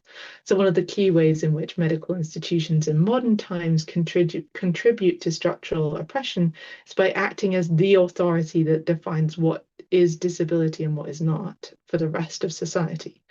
The question is, did ancient institutions have the power to do that? These are, I hope you can appreciate, quite big questions, and there is an awful lot of ancient medical material out there. We have been hearing about so many different varieties of things during this conference. I'm sure you can appreciate that there's so much that we could look at. But what I've elected to do is examine these questions through a more specific case study, namely infertility. I mean, the obvious question there is why infertility? Because that's admittedly not something that many people would consider to be a disability today, although that perspective is disputed. Many, however, have suggested that it would constitute a specifically female disability in antiquity, particularly if we understand disability from a social model perspective. So, for example, the scholar Martha Lynn Rose claimed, quote, barrenness, not a variant gait or asymmetrical body, would have constituted a meaningful category of physical disability in the case of Greek women of childbearing age, end quote. I've also chosen to look at this particular case study because helpfully for me, there's a distinct and useful comparable body of material in both Greek and Egyptian repertoires, which makes it useful for the specific project that I'm trying to do. So what I'm going to do now is take one intriguing feature from the material and to make a very small comparative analysis. And at this point, I just want to emphasize that this is emphatically a work in progress. So the following is still somewhat preliminary, but I hope I can showcase here what can be done. So I'm going to start non-chronologically with ancient Greece. I've been looking specifically at the medical writings from a set of doctors whose works were later collected under the name of Hippocrates, although it is unclear which, if any, of these were actually written by this person himself. And within these works, we find treatises that are devoted to, air quotes, women's issues. And among those, we find a number of recipes that purport to reveal whether or not an individual woman will be able to become pregnant or not. So a fertility test, in other words. And these tests use various mechanisms, but the one that I want to show you flags up a particularly interesting feature of the way that the Hippocratic authors constructed the female body. So it reads, quote, apply the suppository to the uterus and look the next day whether you smell it through her mouth. For if you smell it, she will become pregnant, but if not, then not, end quote. Now, this might sound a little strange, at least until you learn that, according to the Hippocratic doctors, a woman was imagined to have a direct pathway through her body from her nose and mouth to her vagina. This was known as the hodos. And in other recipes, we find scents and fumigations being used at either end, which is what you can see illustrated on the image that I have on the slide, which is taken from a medieval manuscript of the Hippocratic texts. And it shows a woman with something being waved under her nose, sitting beside a fire, which is about to be used to fumigate her vagina. So what seems to be the case from recipes like this one that I'm showing you is that a clear hodos was seen to be important to be able to bear children for a woman. But was that why a woman was thought to have a hodos in the first place? In other words, does this reveal a teleological understanding of female anatomy, which sees the whole body being directed towards childbearing? Well, if I look at another few passages, we'll see that it's a kind of complicated situation. So on the one hand, the apparent reason for this structuring of the woman's body lies in the fact that the Hippocratics believed women had moister, more porous and spongy flesh than men. And so they had to do something to get rid of the additional moisture that accumulated in their system. So in one of the gynecological treatises, it says, quote, because of having soft flesh, when her body fills with blood, unless it discharges from the body with her flesh being filled and warmed, a woman has pain, end quote. So the process here is that excess moisture becomes blood in the body and then flows via the hodos to the uterus and is then evacuated as menstrual blood. So in this case, what it seems to be is that the hodos is there to evacuate that excess moisture. And we could say, instead of thinking of that as being a kind of teleological structuring of the body directed towards a particular function, it seems instead kind of reactive. A woman's flesh is porous and moist, therefore there's a hodos. It's not quite the same thing. However, this picture is a little complicated by the fact that the Hippocratics also believed that the blood in the uterus would nourish the fetus. So this passage tells us, quote, when a woman is pregnant, blood from her whole body goes down to the uterus little by little, and standing around what is in the uterus in a circle increases it, end quote. So then the question is this sort of incidental? The blood is there because the woman's body is moist, it needs to be evacuated, and if there happens to be a fetus, it's one way in which the blood will be soaked up, as it were. Or should we flip this? Does the fact that the fetus is nourished by this blood mean that this is the reason a woman's body is moister in the first place? It's arguably a bit of a chicken and egg conundrum, to be honest. There's nothing of that kind said explicitly. So what we might think is that there could be an implicit possibility of thinking about female anatomy in that way. And this could be brought out by individual doctors when dealing with female patients, in which case it would really depend on what kind of authority they might wield as to how far such construction of the body would impact on disablement because of infertility. So that's the Greek material that I want to talk about today. Now let me turn to Egypt. There's a slightly smaller but still abundant corpus of texts from ancient Egypt, as we have been hearing a few times throughout the last couple of days. And as with the Greek material, I'm going to focus today on just one recipe, and I think you will very quickly see why I have picked this one. Okay, so this little passage from Papyrus Carlsberg 8 says, quote, another method for knowing a woman not giving birth. You should place a tuber of onion for the night into her vagina until dawn. If a stench appears in her mouth, she will give birth. If, and then there's a little break in the text, she will never give birth. Sound familiar? Well, as in the Greek material, we have here a recipe that seems to require that there should be a passage from mouth to vagina through a woman's body, and that this must be clear enough to transmit a scent in order for her to become pregnant. The similarity is very striking, and it will come as no surprise that this is one of the recipes that's used to argue for Egyptian influence on Hippocratic Greek medicine. And that's certainly very plausible. But what I am more interested in here is not whether or not the one treatment derives from the other, but why this is supposed to work within each culture's different explanatory systems. Is it the same or different? And what does that mean for the broader question about the meaning of infertility as an impairment? So Unlike the Greek material, unfortunately, our Egyptian medical texts are not as verbose about their exact reasoning. And one way that we can go about trying to figure out what this was is to look elsewhere in the medical texts for material that's not specifically associated with women. And in this passage from the Ebers Papyrus, we could possibly get a sense of this being part of a wider Egyptian physiology. So it reads, quote, "The vessels join together at his heart, they branch out to his nose and unite together at his anus," end quote. These vessels, which are called the metu, are in the other parts of Papyrus Ebers and particularly described as carrying all kinds of things: air, water, blood, semen, feces. And it might lead us to argue that simply all Egyptian bodies were expected to have channels running right through them, and that women would therefore be nothing special, which would undermine any sort of teleological understanding of that channel between mouth and nose and the vagina.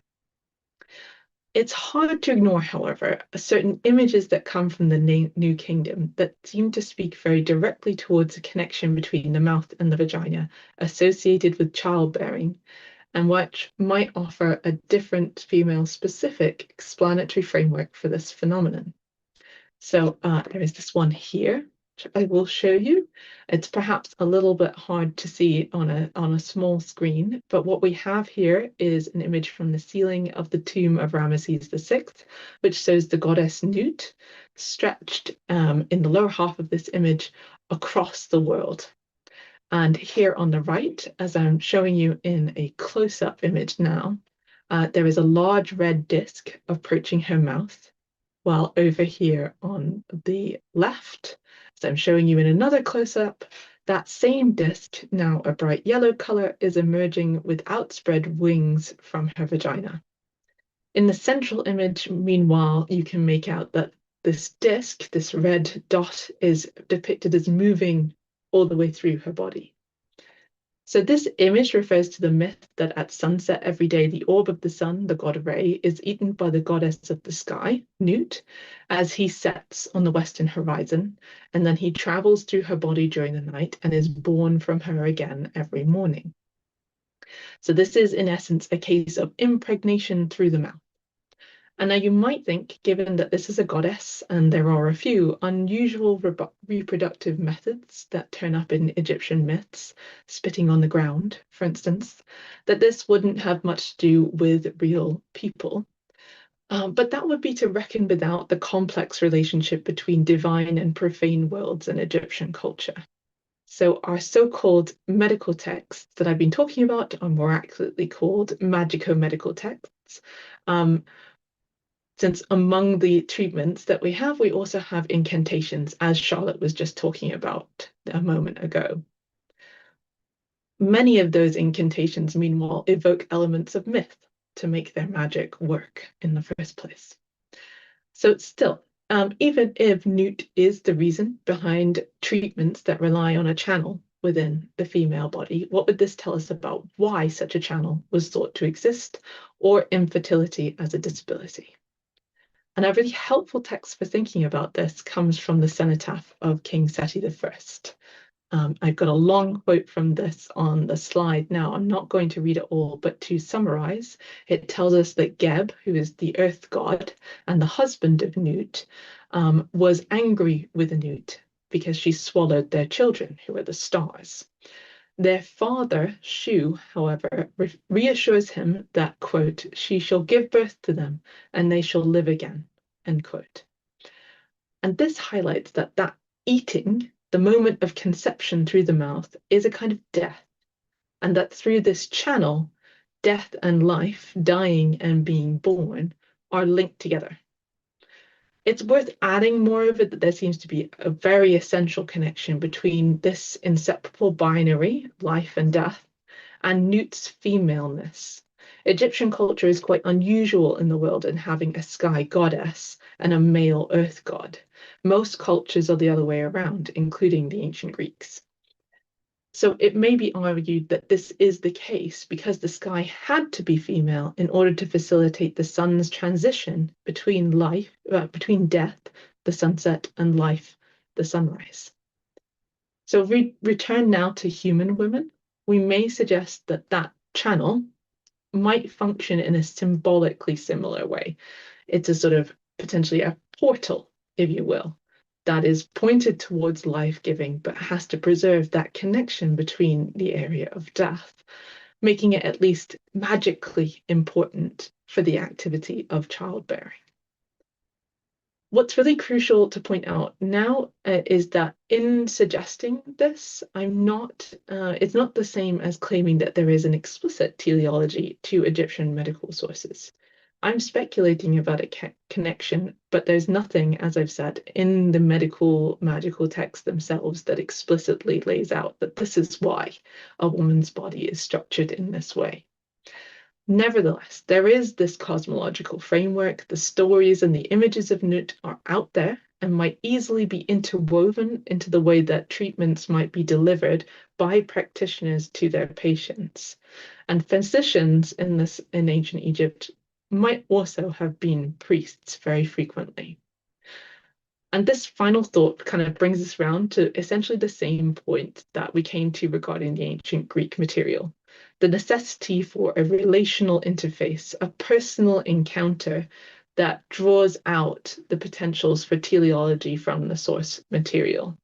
So in the next stage of my dissertation research, therefore, what I'm looking to do is delve more into who these practitioners were and whether the authority that they wielded could have created disabling conditions. That's all I have time to talk to you about today. Thank you so much for listening. I look forward to your questions. Thank you so much, Jasmine. Very fascinating. You showed us so many aspects already of what seems to be a very large study that is still ongoing.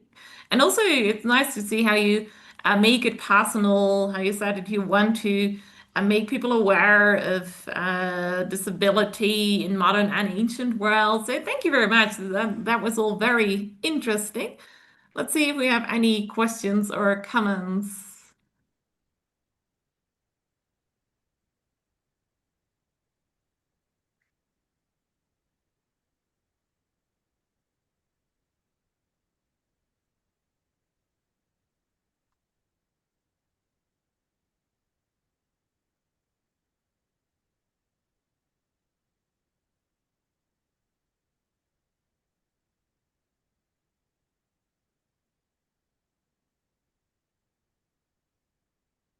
I can't see anything yet. Does anyone have any questions for Jasmine? I'm very happy to talk about other examples that we have of impairment in the ancient world, if that would be interesting and helpful. Yes, please do. I mean, we heard some things from Casey yesterday, particularly some depictions and also the biomedical evidence that we have from ancient Egypt, which is one of the things that makes Egypt such an interesting place to examine for this, because as I mentioned at the beginning, one of the reasons people often don't want to talk about this is that they're worried that, well, people with disabilities, we assume that they must have died very early in life, and yet from the biomedical material that comes out of Egypt, it is very categorically proven that we have individuals who are in their 30s, their 40s, their 50s, who have survived long beyond childhood with various impairments. And so we need to take into account what their everyday lives might have been like and what it means to have an impairment in antiquity. And this then kind of provides a kind of corrective, hopefully, to what has happened so often in examination of ancient history, which is that we've assumed that all the people we're talking about are able-bodied, that they come at the world from a similar perspective to ourselves, and that seems utterly erroneous from the evidence that we have. Yes, thank you very much. Very interesting. Since you also want to make people aware of disability in the ancient and modern worlds more in general, how would you say people in the ancient world looked at people with disabilities compared to how we see it now? Well, for the first thing to say there is that they did not have a framework of disability such as we do today. So we have to imagine that we're thinking about different ways of understanding the body and therefore different notions of how it ought to work. This is why the first element of what I'm doing is looking at healing institutions in particular, because this seems to be a very useful place in which to ask those questions. So how is the body constructed?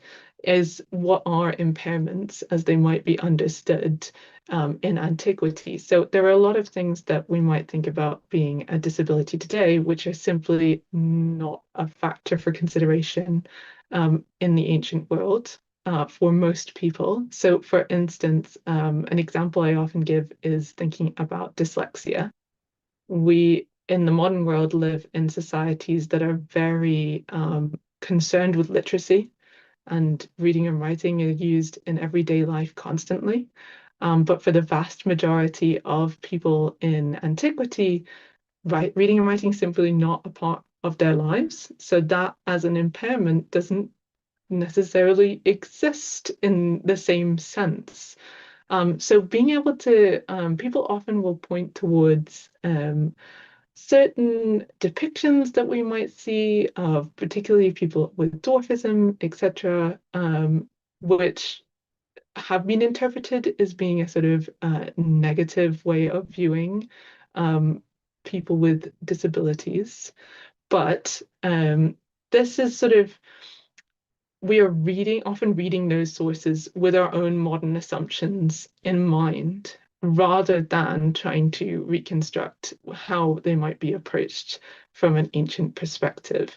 So that's the first step that we have to take before we can even begin to answer the question of what ancient people thought about disability. It's basically, well, what does disability mean for them in the first place anyway? Yes, thank you very much. That makes sense, definitely. It's interesting how you come up with the example of, say, dyslexia. In a world where not so many people were literate, it wasn't a problem for many of them. So yeah, it is interesting how you explain it. And you're right. It's first we need to see how people in the ancient world actually looked at disability before we can continue and answer those, yeah, and answer any further questions. Thank you very much.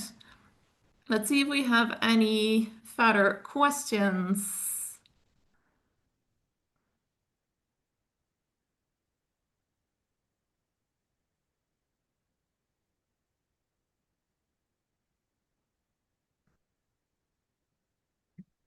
Is there any suggestion anywhere that Egyptians or Greek practiced oral sex? Oh wow, okay. Might this belief in the gods suggest that ingesting salmon would be a good thing to do?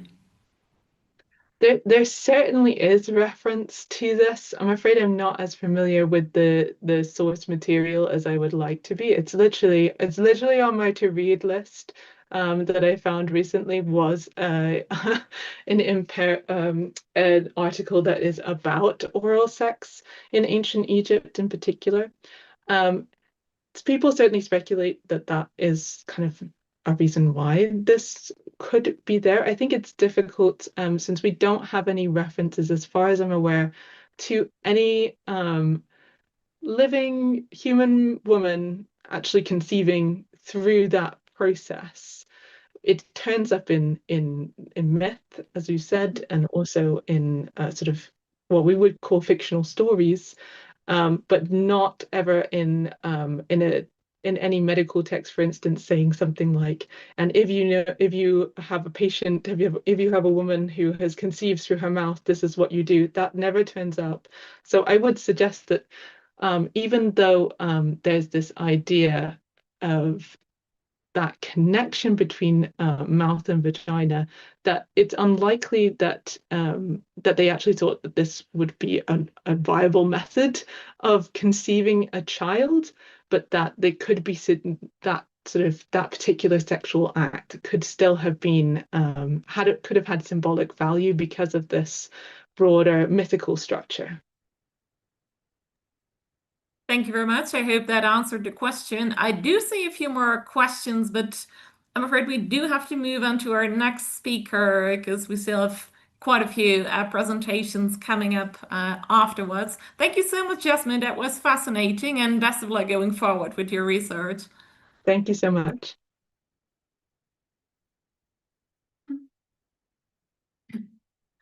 All right, we now welcome our next speaker.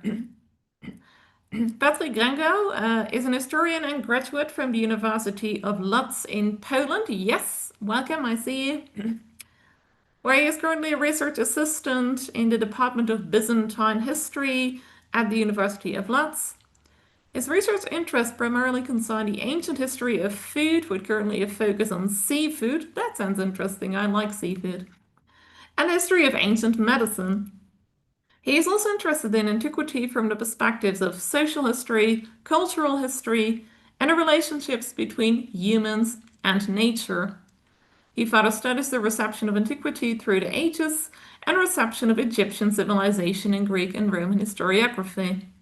In 2022, he wrote and defended his bachelor's thesis entitled The Beliefs of Ancient Egyptians in Diodorus Siculus Bibliotheca Historica, and last year in 2024, he defended his master's thesis entitled Aquatic Fauna and the Culinary Art and Medicine of Antiquity in the Light of Select Literary Sources. Today he will talk to us about the use of selected seafood in ancient gynecology from the 4th century BC to the 5th century AD. Welcome, Patrick. Please share if you have a presentation ready. Of course, welcome everyone. Just a second. I hope you can see my presentation. Yes, we can see it now. Okay. All right, the floor is yours when you're ready. Thank you very much. It is a great pleasure to welcome you and to be here in this fascinating conference.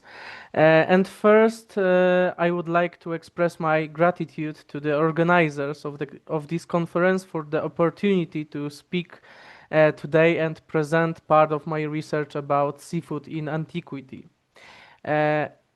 Ancient medicine made extensive use of wide range of natural resources for the preparation of medicinal remedies.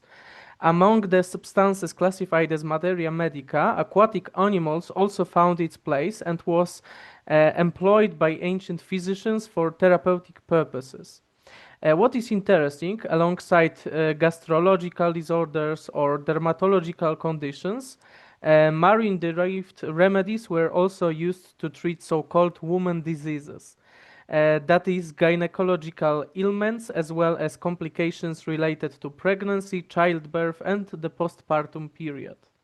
My presentation aims to analyze the usage of selected species of seafood, specifically octopus, squid, cuttlefish, and murex snails, in the treatment of women diseases in antiquity. This analysis will help to determine the significance of marine fauna in ancient medical practices, identify the types of conditions that afflicted women at that time, explore the therapeutic methods employed to address them, and also examine the process of drug preparation and usage in ancient world.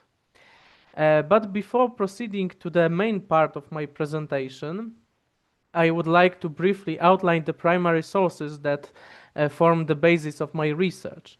And my analysis of the role of seafood in ancient gynecology is grounded primarily in the works of several key ancient authors, like Hippocrates, Pliny the Elder, Dioscorides, and Oribasius. With the exception of Pliny, all three were prominent physicians and authors of medical treatises, in which one can find, among other things, pharmaceutical recipes and description of therapeutic procedures. Pliny the Elder, for he was not a physician himself, devoted several books of his natural history to the medicine, and 32nd book of his natural history deals specifically with the medicinal use of seafood and marine fauna. The majority of the textual passages presented today are drawn from works included in the so-called Corpus Hippocraticum, a collection traditionally attributed to Hippocrates. However, it is important to note that these texts were composed over an extended period of time and their actual authorship remains unknown. It can only be assumed that they were written by physicians associated with Hippocratic school on cause. Nevertheless, for the sake of simplicity, I will refer to Hippocrates as the author of these works. A similar issue arises with the treatise Ecloga Medicamentorum, traditionally ascribed to Eurybazius, a late antique physician who lived at the turn of the 4th and 5th century. And also in this case as well, the true authorship cannot be definitively established. And the first seafood that was used in ancient gynecology that I would like to talk about today is squid. Mainly two species found in Mediterranean Sea, Loligo vulgaris and also Todarodes sagittatus. This animal was widely known and used in the culinary art by the ancient Greeks and Romans. And what is interesting, the meat of this cephalopod also found use in gynecology. In the medical treatise Ecloga Medicamentorum, the author describes the use of squid meat in the treatment of gynecological disorders. According to this text, a diet including squid, as well as other cephalopods, collectively referred as malakia, was described to stimulate the flow of blood and thus induce menstruation. In cases where a woman suffered from delayed or suppressed menstruation, not due to pregnancy, of course, but as a result of illness, the author recommended a multifaceted therapeutic approach, which includes baths, walks, and of course, specific dietary regime. And you can see on this slide this particularly dietary regime noted in Ecloga Medicamentorum. And these passages highlight the presumed therapeutic efficacy of marine fauna, especially cephalopods, but also other seafood like probably mussels and Venus clams, in promoting menstrual flow, an important concern in ancient gynecological practice. Another cephalopod that found application in the treatment of women diseases was the cuttlefish, mostly Sepia officinalis, but also another species found in Mediterranean Sea, Sepiola rondeleti. And this delicacy, this seafood, highly prized in antiquity, became a significant component of the materia medica, as evidenced by a relatively large number of passages found in medical treatises. Initially in gynecology, cuttlefish meat was employed, also utilized in the treatment of diseases of the urinary and digestive systems. Hippocrates, in his work De Mulierum Affectibus, among the substances for purification or aiding the expulsion of lochia, which is puerperal discharges, which should be administered to women after childbirth and placenta delivery, mentions, among other things, roasted cuttlefish. Furthermore, in De Mulierum Affectibus, the physician from Kos, when describing the ailment of uterine os displacement, causing difficulties in conception, alongside various therapeutic interventions like, for example, fumigation, steam baths, or manual reposition of the os to its correct position, recommends that patient consume, among other things, octopuses and small cuttlefish boiled in wine and oil. Similar to the case of squid, cuttlefish meat was also recommended by the author of Ecloga Medicamentorum to women suffering from delayed or suppressed menstruation, as he believed that the consumption of malakia would stimulate the blood and inducting menstrual bleeding. Similar to cuttlefish meat, also cattle bone, known as ossepia, the internal skeleton of the cuttlefish, a flat plate primarily composed of calcium carbonate, has also been used in the treatment of diseases of the female reproductive system. In the work De Sterilibus, the author included a recipe for vaginal suppository, which was applied when a pregnant woman experienced menstruation. And of course, it should be noted that the menstrual bleeding does not occur naturally during pregnancy, and it was mostly likely a symptom of pregnancy pathology, like, for example, placenta previa or premature placental abruption. And to prepare such a suppository, dried donkey droppings, red ochre, and cattle bone were to be finely ground, and the resulting powder was to be placed in a cloth shaped into a suppository and applied into vagina. This prepared and applied medicament was probably intended to stop unwanted menstruation, but due to the lack of research in this area, medical research, it is impossible to determine the effectiveness of such therapy. In the Superfoetatione, the author recommends using cattle bone to prepare a remedy employed in case of uterine prolapse. This medicament was to be formulated from powdered cattle bone combined with wine. Unfortunately, we don't know what specific kind of wine, but we know that the author omits the specification of the proportional constituents. The prepared remedy was to be applied to the genitalia using hair or wool. Presumably the uterus was to be smeared with the ointment. However, the text lacks information on the specifics of the drug application. In another treatise from Corpus Hippocraticum, De Mulierum Affectibus, the application of cattle bone in gynecology also appears to be described. The author of the work provides two recipes for suppositories for a pregnant woman.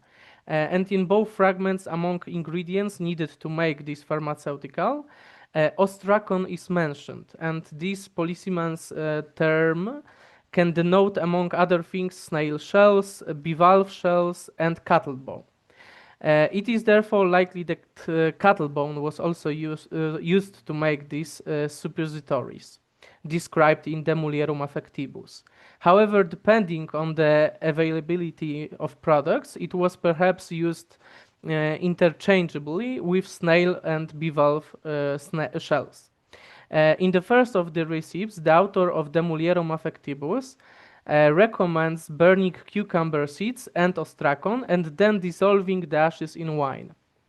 The prepared mixture was to be applied on her hair or a piece of wool and inserted intravaginally. Unfortunately, the author does not specify in the recipe in what cases this drug should be used, but based on the passage preceding the discussed fragment, we can assume that this suppository was to help a woman expel the placenta or the fetus.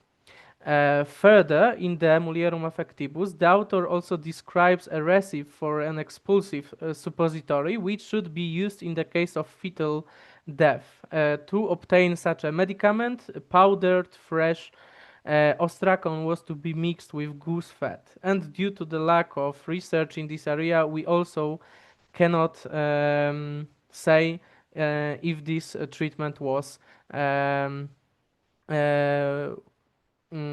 working. Also, cuttlefish eggs were also utilized in the treatment of female ailments, as evidenced by several preserved passages. Hippocrates in De Mulierum Affectibus indicates that cuttlefish eggs were a component of a medicinal concoction to be administered orally to women to expel the placenta, induce abortion, or stimulate menstruation. This mixture was prepared from 5 beetles of the family Meloidae, known also as cantharid beetles, with their wings, legs, and heads removed, most likely crushed, of course. Also with water chestnut, which was to be ground with an equal quantity of chamomile, celery seeds, and 15 cuttlefish eggs. All these ingredients were to be mixed with sweet diluted wine and given when the patient experienced pain. An almost identical formula we can find in another work of Hippocrates, De Natura Mulierbi.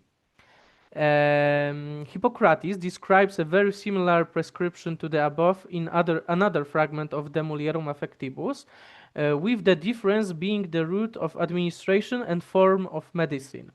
The earlier passages describe a liquid for consumption, whereas in this section of De Mulierum Affectibus, the author describes a suppository, most probably vaginal, and this different pharmaceutical form, while retaining the same ingredients, likely necessitated adjustment in the quantity of wine used. According to Hippocrates, cuttlefish eggs could also be utilized in the treatment of uterine os displacement, causing difficulties in conception. As the physician describes in De Mulierum Affectibus, for a patient suffering from such an ailment, alongside various therapeutic interventions like fumigation, he recommends giving a medicament in the morning consisting of undiluted wine, to which precisely ground elderberry fruits and 10 or 12 cuttlefish eggs should be added to form a smooth paste. In another fragment of the same work, Hippocrates recommends yet another therapy for patients suffering from uterine displacement. As the physician from Kos describes, first, among other things, the woman should be washed with hot water, her uterus rinsed with a decoction of fennel and wormwood, her uterine os physically repositioned, and after such a treatment, a vaginal suppository applied. However, if the woman menstruates during the therapy, then suppositories should not be used, and she should be given to drink 4 cantarid beetles without wings, legs, and head, 5 black peony seeds, cuttlefish eggs, and some celery seeds in the wine. The above medicine is highly similar to the medicament that Hippocrates prescribed to women for the expulsion of the placenta or fetus. Cuttlefish eggs were also potentially used as the ingredient in postpartum medication for women, intended to aid in the cleansing of or expulsion of lochia. As described in De Mulierum Affectibus, the patient should ingest medications beneficial for uterus, to which cuttlefish eggs or castoreum have been added. And inferring from other remedies used for female ailments, it's probably that the cuttlefish eggs were crushed with various herbs and mixed with wine to drink.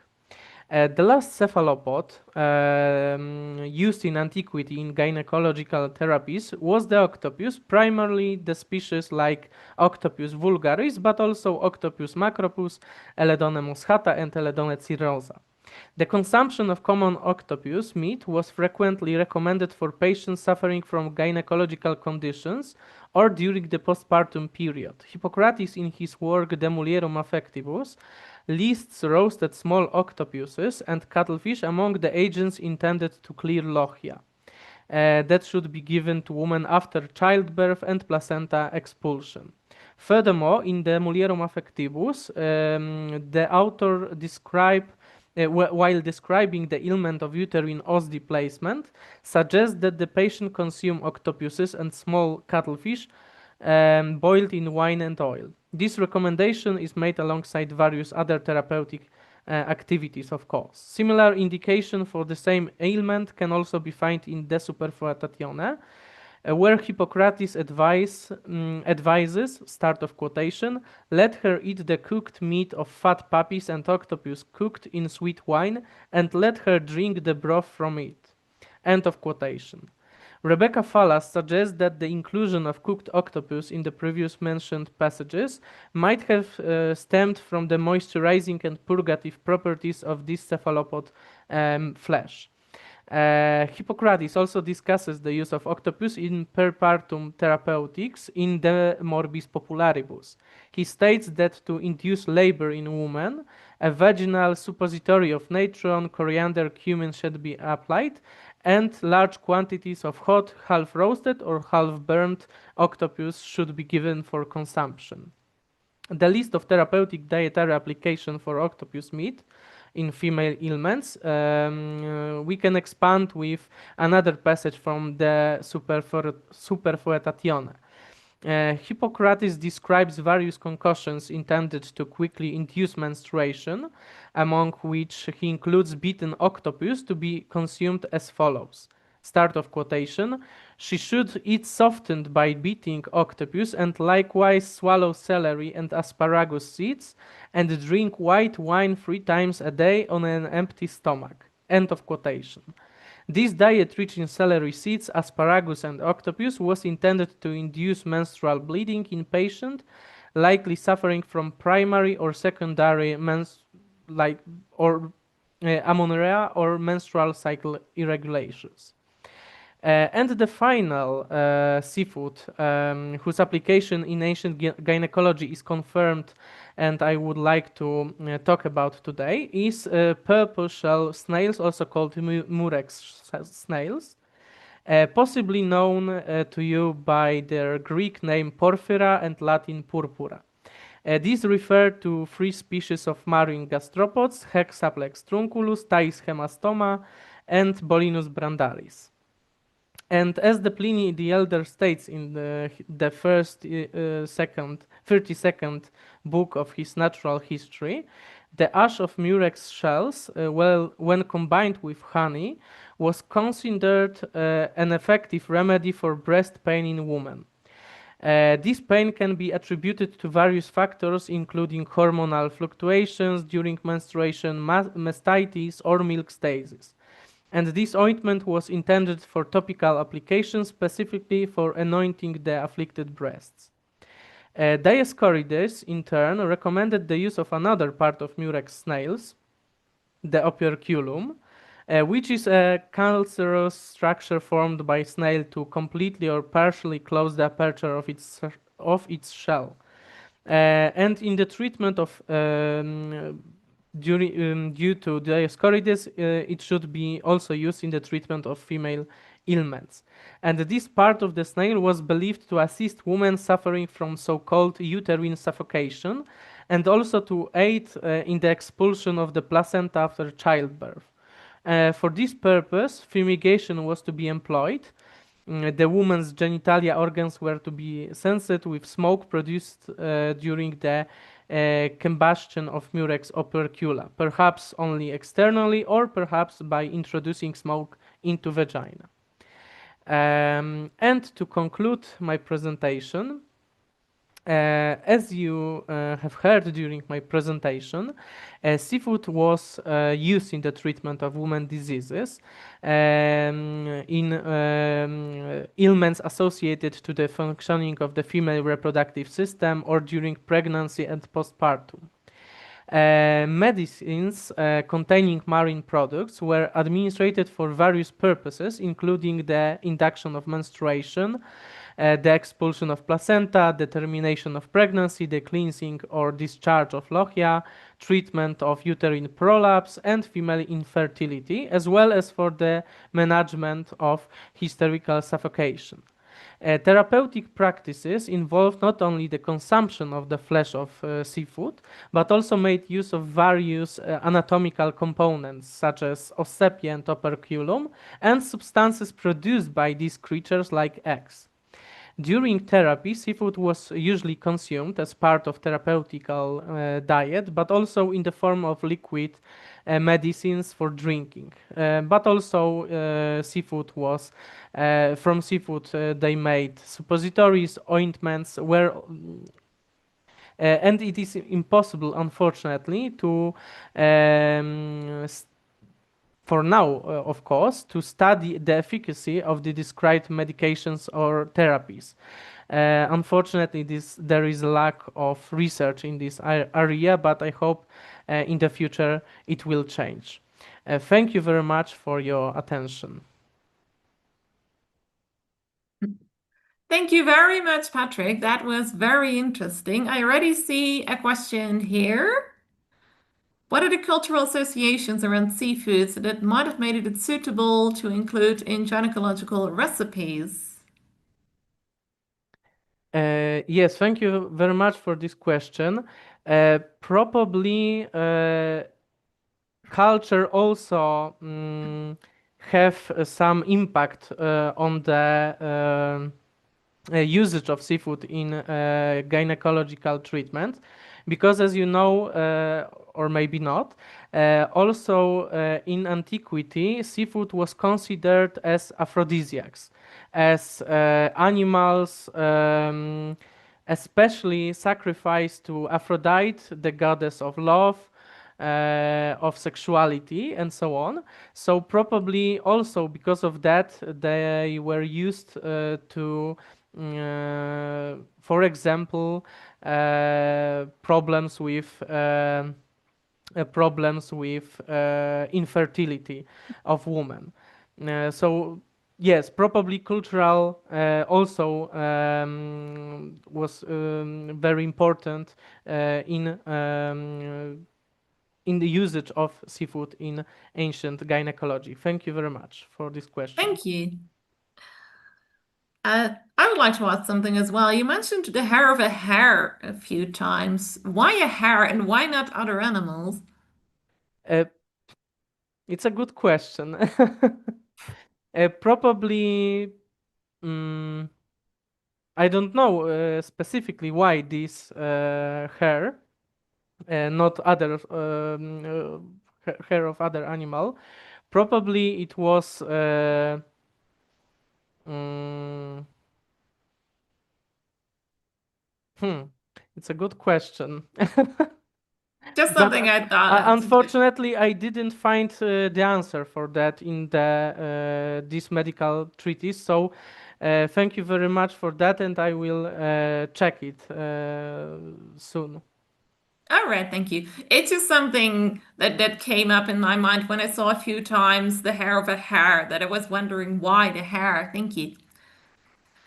I see Maybe another also question. because it's comfy and pleasant to touch. Maybe I don't Yes. know. All right. Yeah, that would make sense. I see another question here. Would it be expensive to obtain these materials for recipes? Uh, well, mm, for some seafood, yes, and for some seafood, no, because some seafood was very expensive products, unfortunately. So only the wealthy people could afford to buy them and use them. But also some of these products that I mentioned were quite weren't expensive, like cattle bone, because cattle bone was trash for the most of the people, because when you catch cuttlefish, you want meat of the cuttlefish, not cattle bone. So they throw it to they throw it. Also, the cattle bones, you can find many cattle bones, like in hundreds, in the beach.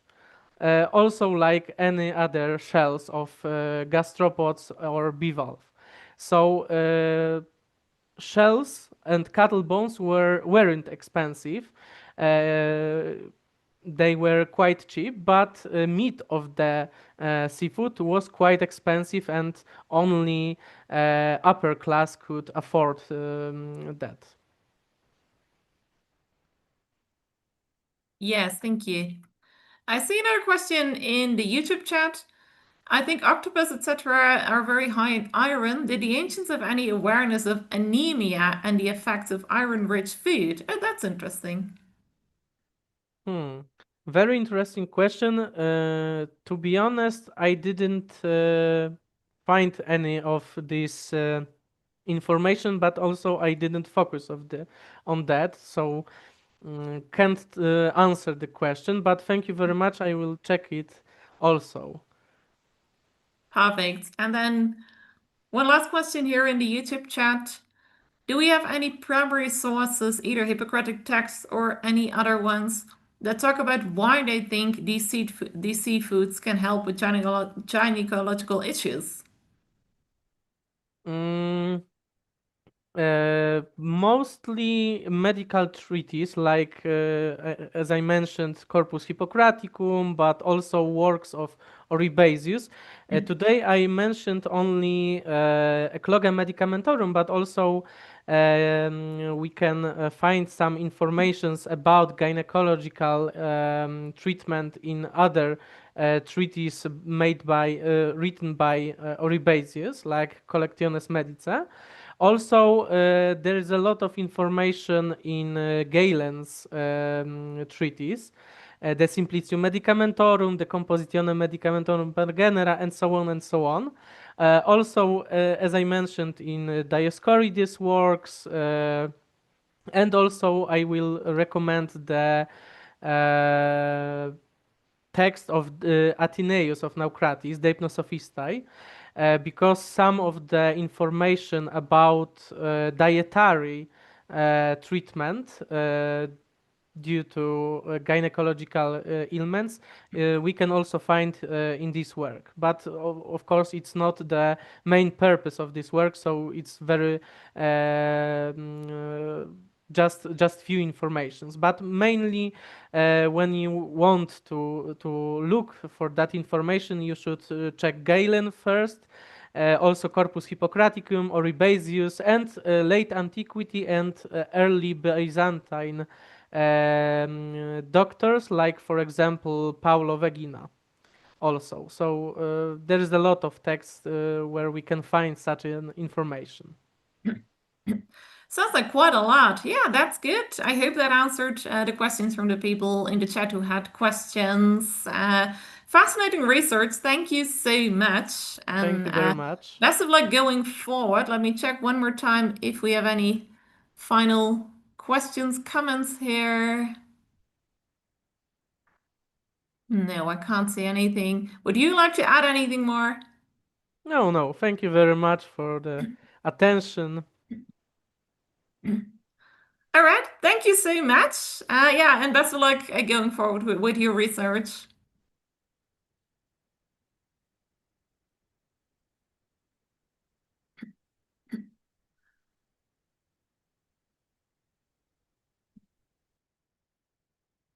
All right, now moving on. Thank you so much to our four speakers. That was a fascinating panel. That was a fascinating panel on caring for and by the marginalized. We saw four very different topics, different talks, but it all came together in the end. Thank you so much to all our speakers for this panel. That was fascinating. We've learned a lot. I've learned a lot as well.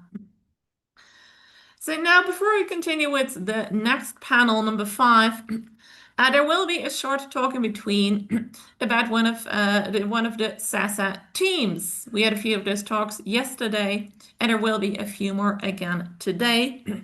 Welcome to Julie Levy, who will talk to us about the virtual conference team and the MOSCOMS team. Julie does so many things for SASA. She's amazing. And on top of everything, she is also very busy with the conference team, like what we're doing here today, and MOSCOM's team, and she would like to share a bit about what she does with the team. So it's over to you when you're ready. Thank you. Thanks so much, Martina. Let me just share my slides. Everybody see that, I hope. All right, hi. For those who didn't see me yesterday, I'm Julie Levy. I wear many hats here at SASA. I am our managing director, and as such, one of my jobs is to step in where we need some assistance. And the virtual conference team has been my baby this year. I hope you are all enjoying yourselves. I definitely have been absolutely wowed by our speakers so far. This has been absolutely wonderful. And thank you so much to all of our participants, because really this has just been, the participation has been wonderful. So I did want to start by telling you a little bit about our virtual conference team, who's on it and who's helping out and all of that jazz. So As you can see, I've been leading the team. My co-lead is Anwin, and she led the team actually for 3 years before me. She's absolutely so generous with her time and her expertise. So if you've ever enjoyed this conference, please know that you have An to thank. As well as David, our founding and executive director, who has been running the tech every year. He likes to sit in the background and watch everything go by. So please know that those lovely people have been behind this conference every time it's run, and they're just absolutely fabulous at it. I don't think there's another conference like this out there. Not something that is both academic and aimed at the public and free to access online. So what we are trying to do to bring all of this to you, we want this to spread. We want other people to join us in this movement of making academia more accessible, making ancient studies more accessible, and generally giving you around the world, in whatever profession, age group, demographic that you're in, access to what has been traditionally locked up in the ivory tower. Um, so we do have a wonderful team of volunteers and translators. Right now, our volunteers are Alison Cayetano and Billy McCarthy, who have done just an excellent job setting up all of the background stuff, working with our partners, making sure that we have the right designs to go forward, making sure that you can find out about us via advertising and social media. And working with other teams within SASA. We also have two current translators who are kind of coordinating a bunch of translators who come and go on SASA. That's Susana Vega, who has been dealing with our Spanish translations, and Rahma Al-Mari, who has been dealing with our Arabic translations. And we do hope to build on both those languages in the future, as I briefly mentioned yesterday. We also want to shout out our live moderators for this conference who have been doing just an excellent job. Yesterday morning we had Esther Brown, who is my assistant as manager, and then Martina, who has been shepherding us lovely through this morning. And later today you will see Parthika and Habiba, who are just absolutely fabulous, stepped in at the last minute, but they are consummate hosts. They run all of our live events along with Lauren Kubash, and they have been doing just a fabulous job. So please, everybody, do thank them for the work that they are doing, keeping this conference running. If you do have any questions or concerns about this conference, if you want to become a participant in this conference, you can always email us at conference@saveancientstudies.org any time of year. We will check that email, we will get it. So please, if you have an interest in being a part and you don't see how to join normally, that is always available. We are already planning next year's conference. We know what we are going to do. We want to do fashion forward interdisciplinary approaches to ancient apparel.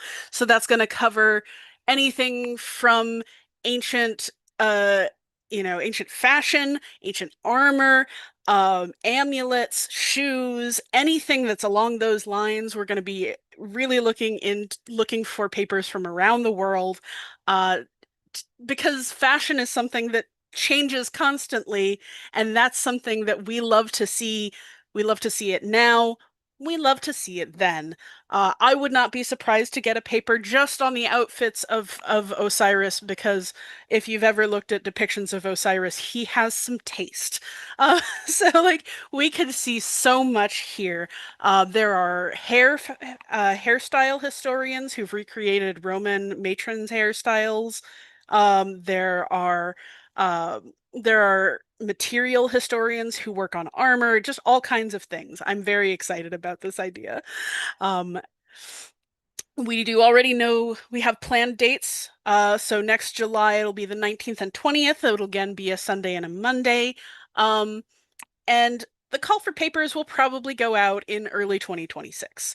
But the registration will be open as soon as we can get the website ready. So this is upcoming. Just looking into the future of the conference, we will, of course, bring in new volunteers. We will bring in new new presenters and new moderators. It's a new thing every year and the same thing every year in a very wonderful way. So I do encourage you, if you enjoy this format at all, if you like the topic of ancient fashion at all, please do think about registering, keeping an eye on our conference page. And if you have ideas, if that sparks a thought for you, start thinking about what you might present, because we love to see it. We love to have a wide variety of options for our presentations, and we're very interested in a worldwide view. So every virtual conference is streamed with partners across the internet. We would like to give a special thank you to those streaming partners where you are probably watching us today. So we, of course, do stream on SASA's own YouTube and Twitch and so forth. But we also are partnered with World of Antiquity, World History Encyclopedia, History with Kayleigh, and Digital Hammurabi this year. So thank you so much to the four of them for being willing to broadcast our content to their audiences. We do have a strong partnership with a number of different organizations across the internet. We are trying to make as big an ancient studies tent as possible. If your organization or a channel that you like to watch or anything might be interested in being a streaming partner with us next year, of course, please contact us through conference at ancientstudies.org.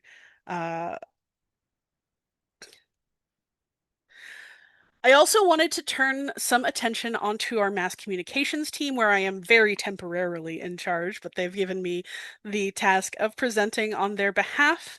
So our mass communications team is how you hear about what's happening in SASA if you don't catch it on social media. We have uh, so much going on all the time. There is a newsletter, the Oracle, that goes out once or twice a month, depending on how much is happening, that has fun new events, fun new stories, anything that has come out in the last month with our teams, anything coming up that you might want to sign up for, including volunteer opportunities. And of course, all of our live events for the month, those all lined up in the Oracle. And if you want just a one-stop shop for what is going on at SASA at any given time, I do encourage you to sign up. You can go to our website and click the sign up link. I highly encourage it. The Oracle is very well produced and very informative. In addition, we have a number of mailing lists, depending on who you are and what you would like to be included on. We have mailing lists that go specifically out to educators of various kinds, to university administrators, to partners who might want to be involved in an event. Because we do have events where we bring in, for instance, a bunch of our Port Ancient partners to talk about fun topics, especially during our fundraiser events. The birthday bash in spring, I think it's in April, March or April. I can't remember quite what we decided on for next year. And our Halloween bash, obviously, at the end of October. So we do have a lot of different mailing lists, and you can contact us to let us know if you'd like to be included on any particular mailing lists, to hear more targeted information than just our newsletter. And finally, I wanted to talk about our blog, because we do have a very active blog. We've had a lot of posts going out, and and right now the latest one is about our Archeo gaming summer season. So we do have a live Archeo gaming team that that plays video games with ancient studies content, brings on experts to talk about it, and you can come watch me and my good friend Kieran Acquisto talk about Outer Wilds for Saturdays in August. We did start that in June, so if you wanted to not be spoiled, I'd say go ahead and play it now or go catch up on our streams from then. All of the streams are always kept on YouTube and kept on Twitch for as long as they'll let us. So that's the latest blog post, is talking all about our Archeo gaming summer season, and then we also have blog posts, well, one about this conference. We have posts about our interns and new volunteers. We have blog posts talking about news out in the world.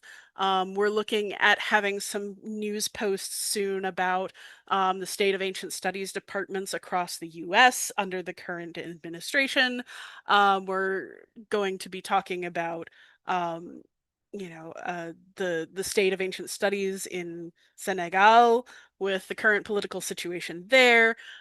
We have so much going on that we can keep talking about. We love to post our research when there are new things to find.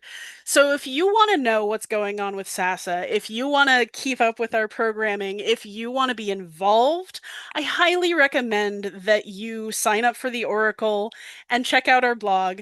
Our volunteers and interns on the mass communications team are so hardworking, and they're excellent writers. We've actually considered renaming this the writing team, because we do so much writing to try and get as much information to you in as digestible a piece as possible. So I did want to turn my attention just at this point to some wider SASA thank yous. Thank you to these organizations which we have partnered with and gotten grants with in the past. So the New Jersey Council for the Humanities has allowed us to build some wonderful Archeo gaming education models. The NEH was helping us with some of that as well. We have worked with the SBL. World History Encyclopedia, of course, is a long-standing partner with us, and we do love them so much. UNC Chapel Hill, Gladys Kriebel-Delmas Foundation helped us out with the conference last year. Save Space Alliance and the SCS. SCS often helps us with our reading groups, which are really great value. We get in experts, and we're able to provide those classes for free because of these grants from places like the SCS and the Delmas Foundation, and Humanities for Public Good. So thank you so much to all of our partners who have ever given us grants, and all of our partners who share our information and spread the word of saving ancient studies. And finally, thank all of you. You have all been participating in saving ancient studies just by being here, and it really is quite important. And we are very grateful for your attention, for your care, for your interest. And I have to say, if any of you have a few dollars to spare, you can help Save Ancient Studies even more directly by making a donation to saveancientstudies.org/donate. If you choose to become a recurring donor, there are donor events and special prizes that you can be eligible for throughout the year, and particularly during our fundraising events. And every small donation helps so much, because we are funded largely by people like you. Thank you so much, and I hope that you enjoy the rest of this afternoon's conference. And don't forget, we do have a social hour happening after the end of the conference. If you RSVP, you will get a Zoom link, and several of us, I think, will be there to chat and answer questions about SASA if you'd like. So thank you so much.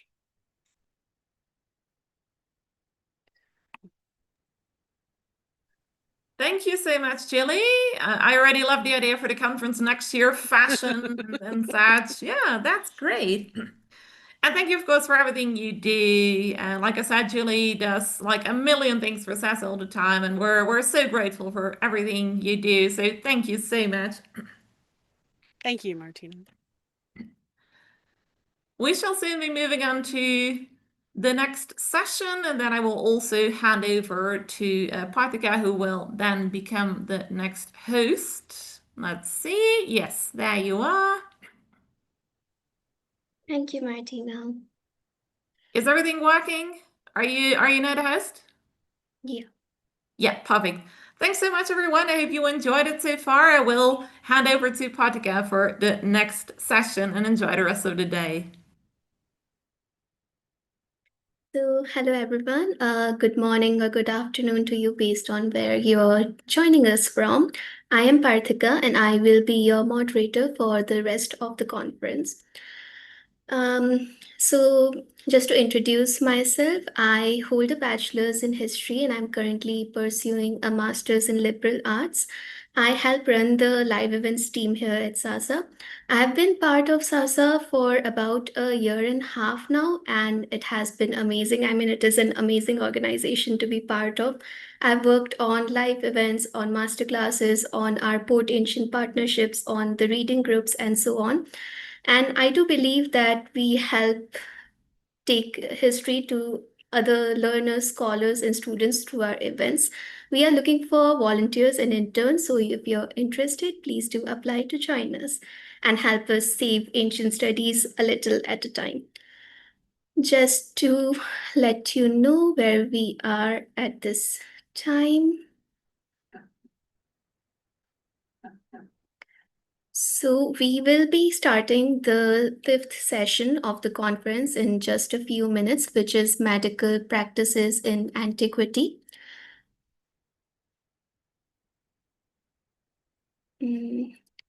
Just give me a moment. Now, as you know, most of our work, including this conference, is done by unpaid volunteers. So if you're able to, please do donate to us. You can also purchase the books that are featured in our book clubs from our bookstore. 10% of the proceeds go to SASA then. And you can also check out our merchandise on our bazaar. Unfortunately, the presenter who was supposed to present right now will not be able to join us. So we are going to take a coffee break till 2:30 p.m. and we will be back then. Thank you.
Hi everyone, thank you for your patience. We have unfortunately run into a technical issue with the presenters joining the meeting, so I would please request you to bear with us while we try to figure this out.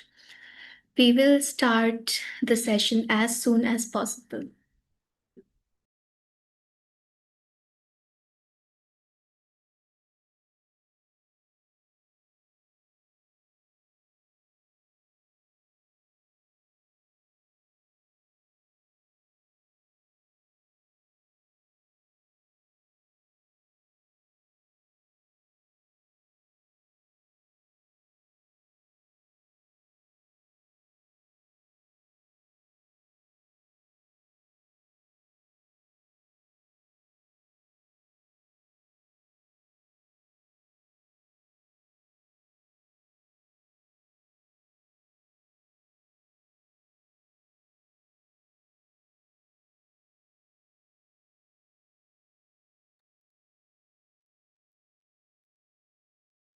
Thank you for your patience again. I'll now invite Shangi Mishra to share her paper on From Tradition to Technique: Rise of Surgery in Ancient India.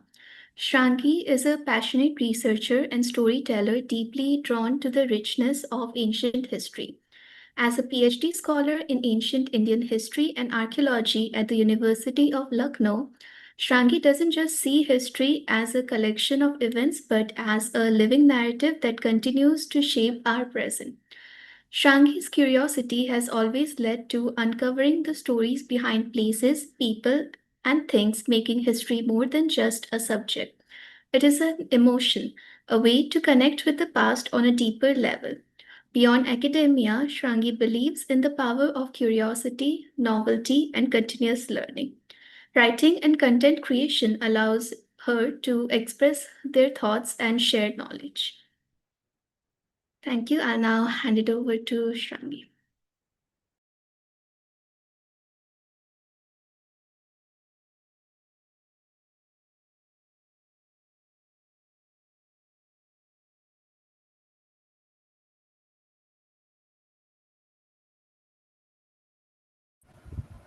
Hello, hope I am audible. Yes, you are. Okay, thank you so much, Partika, for this lovely introduction. So, okay, I'll start with sharing my screen, and I cannot turn my camera on because there's some network glitch. So, I hope it is okay. Let me know when the screen is visible, please.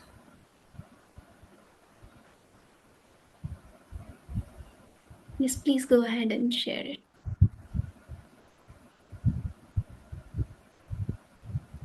Partika, here it is showing disabled share. Just give me a moment. Oh,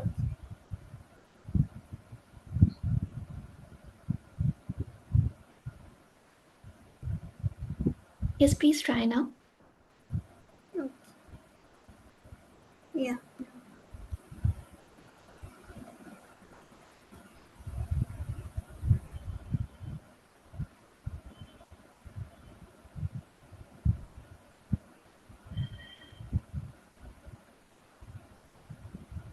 I hope it is visible. Not yet. It should Please be in check. a moment. It's just loading.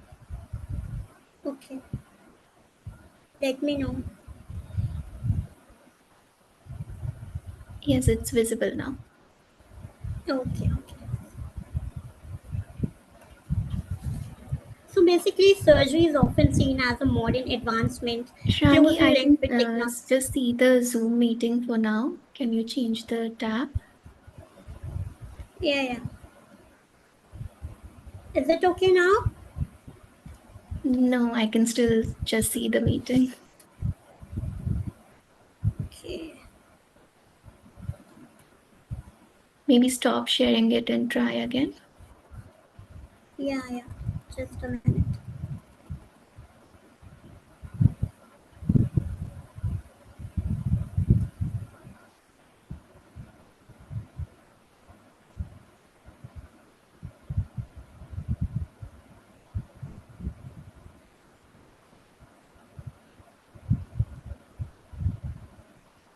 Is it now visible?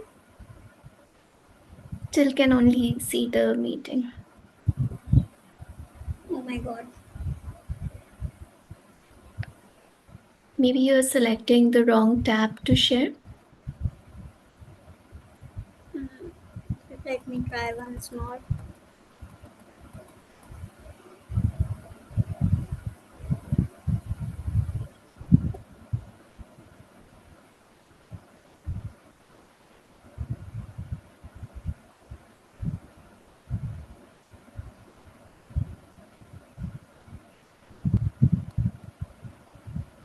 Is it now? Yes, I can see it now. Great, thank you. Okay. So, surgery is often seen as a modern advancement closely linked with technology and scientific development. However, historical records reveal that roots of surgical knowledge go much deeper, reaching back to ancient India. Texts like Sushruta Samhita shows that surgical practices were already in use centuries ago, with the techniques that were remarkably advanced for the time. Scholars like Sir John Marshall have highlighted how Indian medicine not only led the way in its own era but also influenced other cultures through trade and cultural exchange.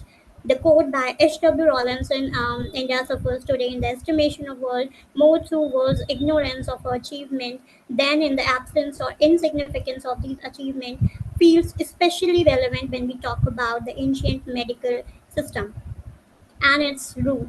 India has always been known as a land of knowledge where wisdom is not just gained but worshipped. We often refer to shloka, which is in Sanskrit, which is pronounced as Vidya Dadati Vinayam Vinyadiyati Patritam Patratudan Maploti Dhanadam Tathasukham, which means knowledge gives humility, humility leads to character, character brings wealth, wealth allows righteousness action, and righteousness leads to happiness. This is perfectly reflects how deeply knowledge has been valued in Indian thought. But when we talk about India's medical tradition, knowledge has been valued in Indian thought. When we talk about medical tradition, especially Ayurveda, it is important to recognize that it has had a major influence on global wisdom. Yet, despite having one of the most detailed and well thought medical treatises in the world, India's contribution are often overlooked, mostly because people either do not understand them fully or because there has not been a continuous tradition of reasoning and documentation. Today, studies about the ancient medical system of different civilizations are gaining attention, but now the timeline of how Indian medical knowledge evolved is not clear. Key question remains unanswered, like how the Indus Valley people who practices surgeries like trephination later shifted towards more religious belief in the Vedic period, and how the system eventually moved towards a more scientific and rational understanding that led to the work like Sushruta Samhita and Charak Samhita, way certain and how these certain changes happen, how people's understanding shaped those practices and what it meant for the medical science of that time. I would not be trying to give final answers to this complex question. Instead, I will present some possible explanation that might help spark further research and open up new perspective on the subject. Well, the scope of the study or the journey of surgery starts from Stone Age to Gupta Age. In protophase or in pre and protophase, trephination or the practices of making holes in the human skull by cutting, scraping, or drilling, sometimes removing a piece of skull, has been carried out since ancient times. It often considered as one of the earliest form of surgical practices known to mankind. What makes trephination particularly fascinating is that it was not just limited to region or civilization. Evidences of these practices has been found across the continents, from North and South America to Europe, Asia, and Africa. The first recorded description of refined skull dates back to 1839 and is credited to Samuel Morton. However, it was Paul Broca who provided a detailed analysis of a refined skull from Peru that brought deeper insight into the subject and eventually led researchers to explore the similar practices in all over the world. Well, in India, and the archaeological evidences of trephination ranges from Neolithic to early historic period. One of the most remarkable discoveries comes from Buzoham in Kashmir, where A.R. Sankyan and G.H. Weber unearthed a female skull aged around 26 to 30 years, showing 11 trephination marks, 9 of them made while she was alive, and 2 after death. Sign of healing suggests that she survived many of those procedures from the Harappan sites. Lothal in Gujarat presents further evidences excavated by Sarkar and Roy Chaudhary. A child's skull aged 9 to 10 years was found with a squarish hole, while other skulls from the region, such as Kalibanga, showed circular trephination marks. Another significant comes from the Iron Age site of Maski in Karnataka, where Sarkar reported a megalithic skull referred to as M30 and 2 circular holes placed on either side of the skull. As for why trephination was performed during those times, the exact reason remains unclear. However, two main possibilities can be considered. One of it may be the medical procedure, possibly used to treat head injuries, neurological issues, or seizures. Or other view can be seen as a spiritual or ritualistic act, perhaps believed to release evil spirit or cure. Other view sees it as or to cure like mental disturbances. Although we cannot be certain, some researchers suggest that the success rate was around 70%. However, it is more of a educated estimate than a confirmed statistics. Then in Vedic period, particularly during Rig Vedic period, the understanding of illness and healing was deeply rooted in religion, spirituality, and supernatural belief. People believed that health was a gift from God, while disease was considered a punishment brought about by the demonic spirit, curses, and divine anger. If someone fell ill, it was often seen as a result of moral wrongdoing or an offense against divine order. Divine blessings and the rituals conducted by priests were believed to be essential for recovery. In this context, the most prominent healer were the Ashwins. They were the physician of the god and capable of miraculous healing. The Ashwins were celebrated in many hymns in Rig Veda. They are praised for their youth, radiance, and swift movement. One of the most famous story found in Rig Veda is where Ashwin helped a Vishpara, a warrior woman who lost her leg in battle. Scholars like Jean Filliard and Dominic suggest that such hymen shows a remarkable early familiarity with surgical concepts like amputation, prosthetic, and physical rehabilitation. Even though these acts are described in religious terms, they reflect real life experience that may have been remembered and told as divine legend. Another hymen from Rig Veda gives a glimpse into early understanding of bodily system. It mentions nadis or channels. Though expressed metaphorically, this verse shows the idea of internal bodily conduit, which later became a foundational concept in Ayurveda, evolving into the understanding of veins, nerves, and energy. As the time passed into later Vedic period around 1000 to 600 BCE, a shift began to occur while the influence of religion um, was there, but a gradual movement towards observation and reasoning and categorization of the human body and its function was also there. The Purush Sukta from Rigved presents a symbolic description of the cosmic Purusha, where different parts of the body are associated with different social classes. It says Brahmin were the mouth, and the Kshatriya were the arm, Vaishyas thigh, and Shudras were the feet. The others tend towards systematizing the knowledge becomes clear in the Atharvaveda.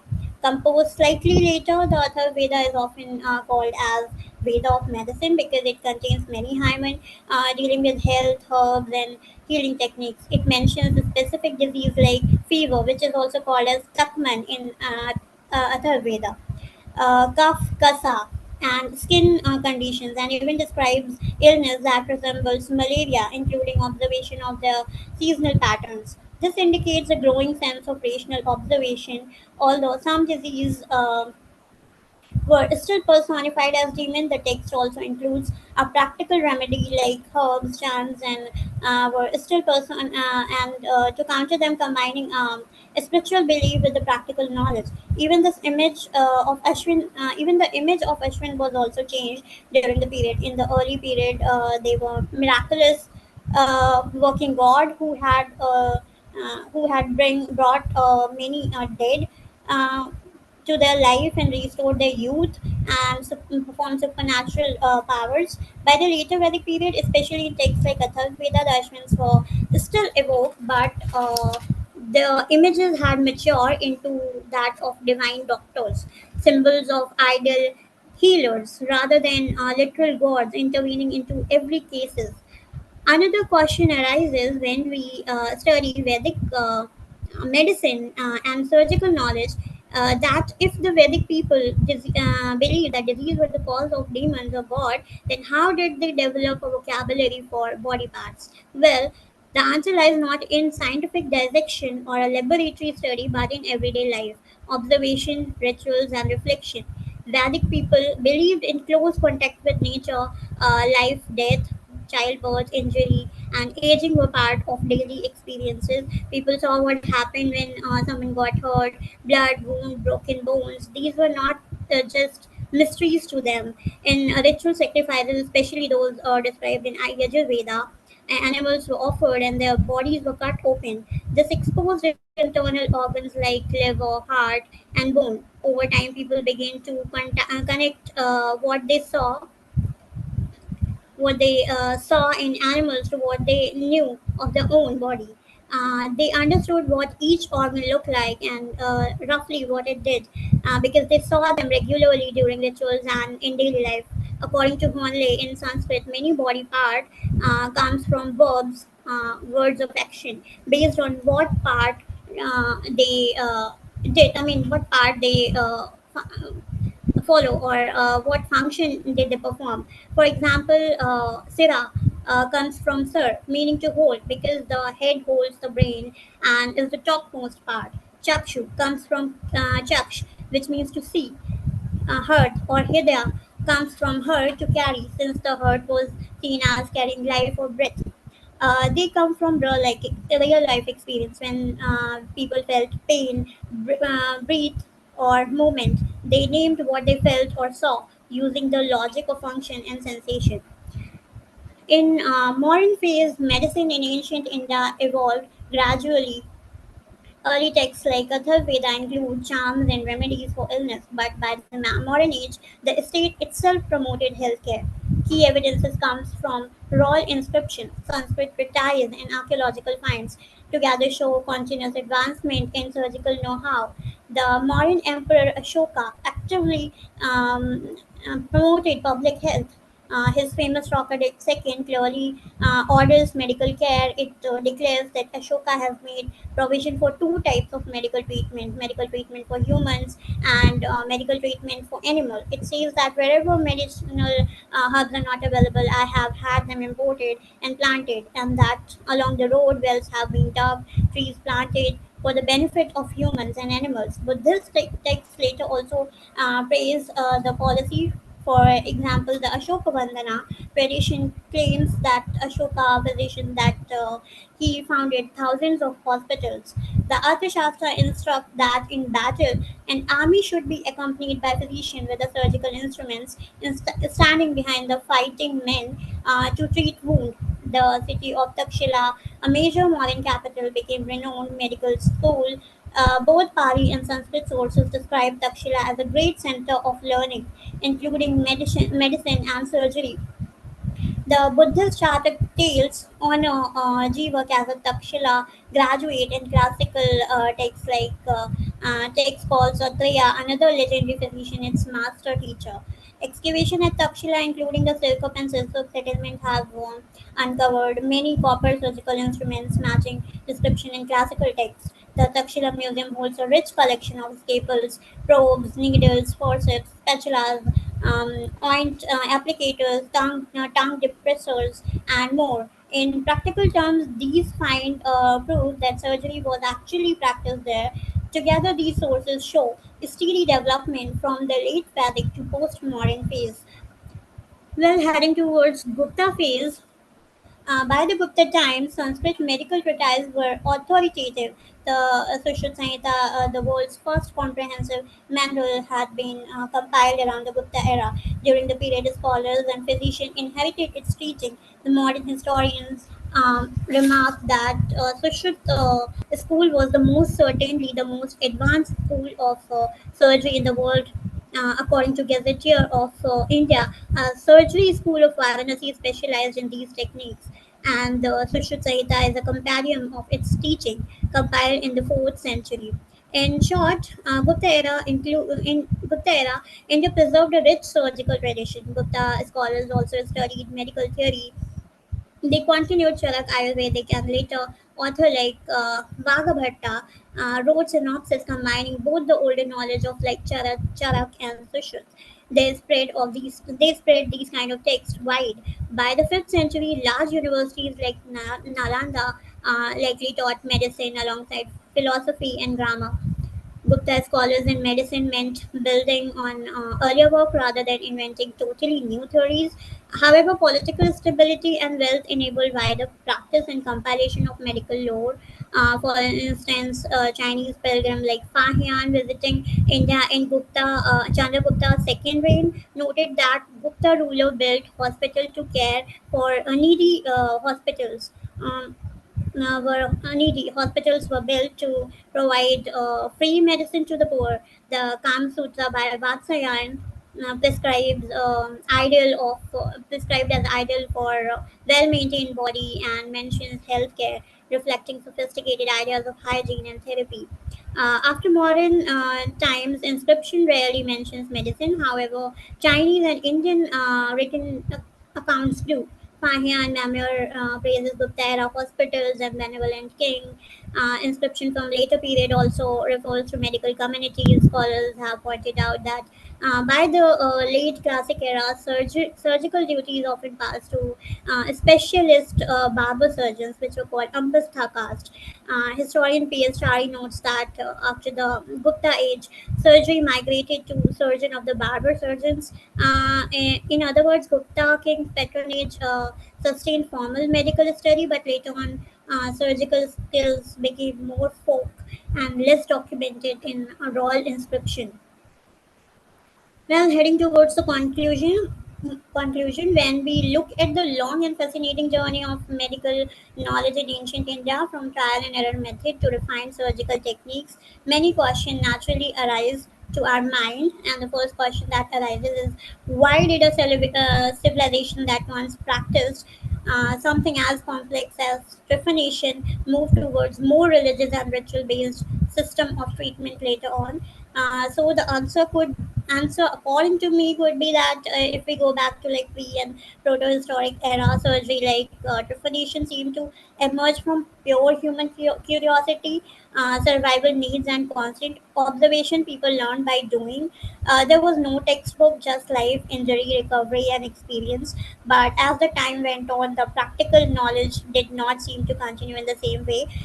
One possible reason might be the absence of a written script in the prehistoric period, and even for the proto-historic era, like the Harappan civilization, we still have not deciphered the script. Without writing, it is likely that much of this medical knowledge was not formally recorded and eventually faded away. If knowledge was being passed on orally, perhaps those who held it not belong to the elite or priestly class.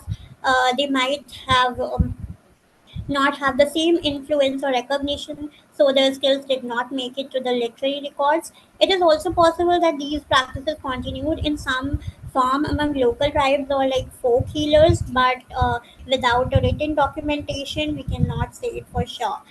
As historian Upinder Singh notes that in India, knowledge transmission was not always through text, it was often lived, practiced, and remembered. Second question that arises to our mind is that why did we see such drastic difference in belief and practices between the Indus Valley civilization and later Vedic period? Well, if we talk about the example from the famous refined skull from Buzoham in Kashmir, a young woman's skull was found with 11 trepanation mark, 9 done while she was alive and 2 after her death. If this was purely a medical procedure, why it was performed on a dead person? This is where another interpretation comes in. Maybe it wasn't just medicine, it could have been ritualistic.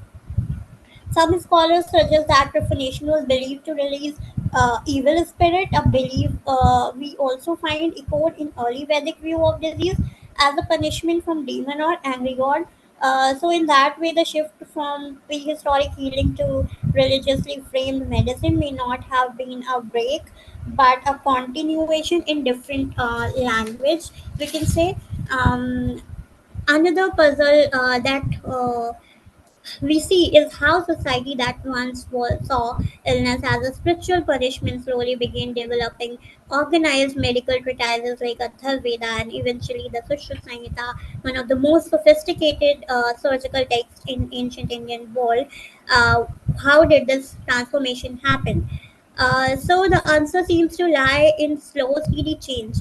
As the settlement turned into cities and people began living in larger groups, practical healthcare needed to be uh, practical mm, healthcare need became harder to ignore. I'll say ritual alone could not treat battlefield wound, accidents, and epidemic. Folk knowledge that had quietly survived through herbalists, healers, and craftsmen began to re-emerge in importance as intellectual thinking widened. Even the Brahmin class began to accept medicine, astronomy, and metallurgy as replaced respectable fields of study. What was once considered impure became the part of the sacred pursuit of knowledge, especially when it was framed as a way to maintain dharma, health, and social balance. At the end, I would like to say that the transformation did not happen overnight. India's medical journey is not just a straight line, it is a loop. Knowledge was sometimes forgotten, sometimes hidden, and sometimes reborn. In periods dominated by gods, mantras, the practical art of healing waited in the background, but it never disappeared. From Trepanation mark carved into the ancient skull to golden prosthetic in Vedic Hymen to surgical tools in ancient Takshila and Varanasi, this journey shows us one truth, that is, healing is as old as humanity itself. And even when shaped by faith, myth, or mystery, the human instinct to care, to cure, and to cut when needed has always found a way to survive. Thank you from my side. That was it. I'll stop sharing my screen now. Thank you, Shangi, for your very detailed presentation. To everyone watching, if you have any questions, please do let us know in the chat. Meanwhile, Shangi, I had a question. Do we know anything about the social status of the surgeons? As we know, the Varna system does put a ban on exchange of bodily fluids for the upper caste. So, do we know anything about the social status of the people who were the surgeons, and how does this reflect on the caste-based division of knowledge and labor? Okay, see, I mean, not detailed information is available for the social class of surgeons, but we can see there was a difference in initial time, as I have mentioned in my presentation also, that early surgery was not looked as a respectable job. That's why Brahmin didn't used to perform it, and so that's why I think surgery was not mentioned in literary sources, but later on they used to accept it as a respectable job and respectable action. So then yeah, it came into mainstream. So yes, I mean, not exact detail is available, but yeah, we can say that there was a difference. Thank you. Also, what does the material culture of ancient Indian surgery, like for example, the tools, the instruments, and the institutions tell us about the technical sophistication of the period, about the metallurgy and so on? Okay. Basically, when we read about Sushruta Samhita, then uh, the instruments were made of copper. So we don't get much information. I mean, I won't say that I have very deep information about this, but yeah, I can say the technique was quite advanced, and everyone has accepted it. So yes, the material culture was, material they used was copper, but and the technique was also very advanced. I cannot, right now tell it in detail, but yeah, yes. Thank you, Shangi. And one last question. How does Okay. like surgery reconcile with the metaphysical aspects of the Ayurveda, like the Tridosha, Prakriti, and all?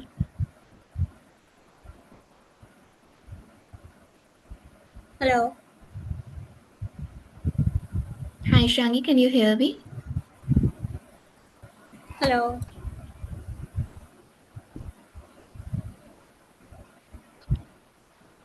Can you hear me, Shangi?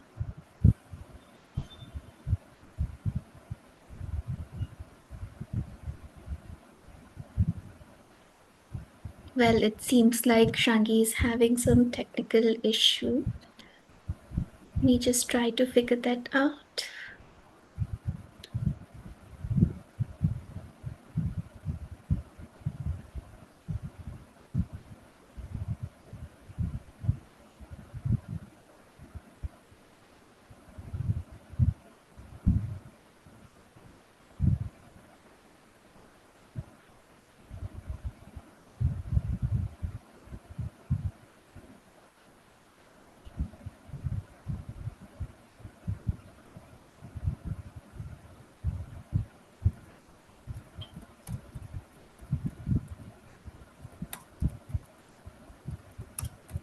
Shangi, can you hear me now?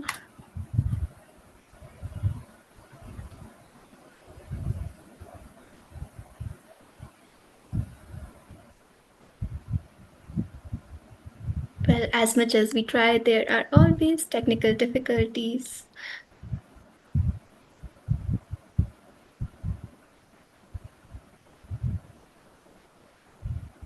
We will be starting the next presentation as soon as we can. We are very sorry for the delay.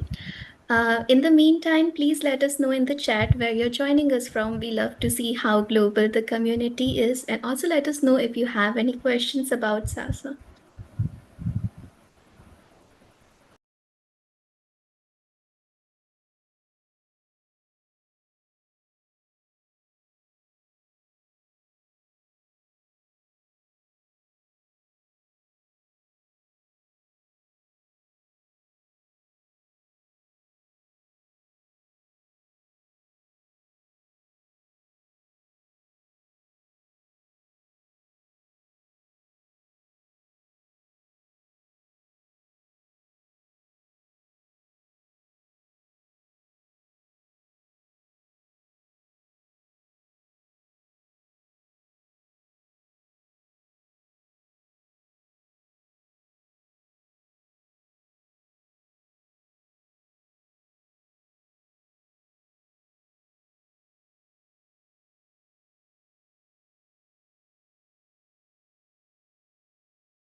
Hi everyone, we are again very sorry for this.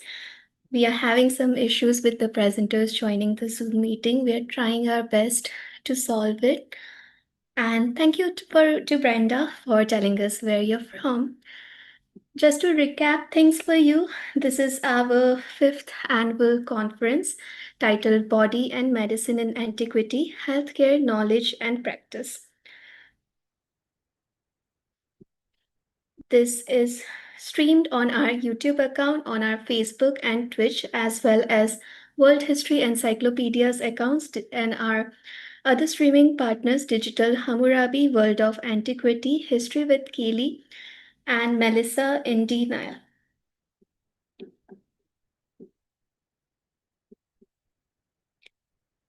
We have a special session today, which is a close reading workshop on how to diagnose a text, scheduled at 3:30 p.m. ET. And you'll have to RSVP to join that, so make sure you do that. Save Ancient Studies Alliance hosts the 5th year of our new type of conference for all ancient studies scholars with the following goals. The first is to present and support excellent scholarship by scholars around the world who work outside academia and researchers who have not followed the traditional tenure track career path. The second goal is to foster discussion and action regarding public outreach and scholarly inclusiveness. The third is to hold a conference freely available to the public. And the fourth is to continue building a joint community of scholars, including both those whose occupations are inside and outside academia.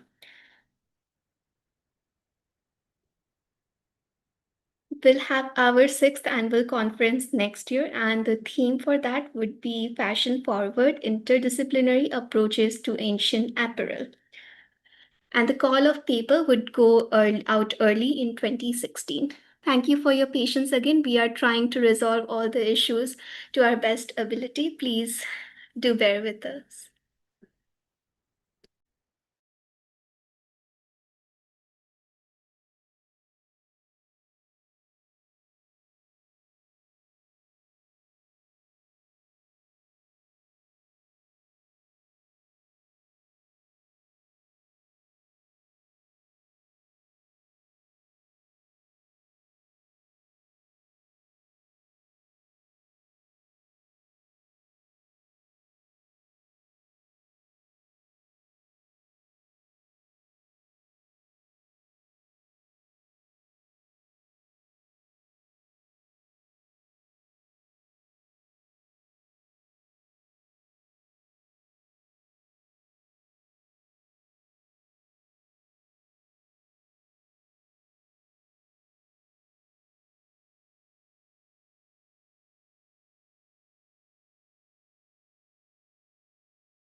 Hi everyone, thank you again for your patience. I'll now read the slides from the presentation for Mehsa Nazafi on the intersection of burial rituals and public health in Sasanian Zoroastrianism for you. Mehsa is an accomplished Austero-archaeologist in Iran known for her extensive research and fieldwork at various archaeological sites across the country. Mehsa holds a master's degree in archaeology from the University of Tehran. Mehsa has dedicated her career to exploring the human past through the study of skeletal remains and burial practices. I'll now share my screen.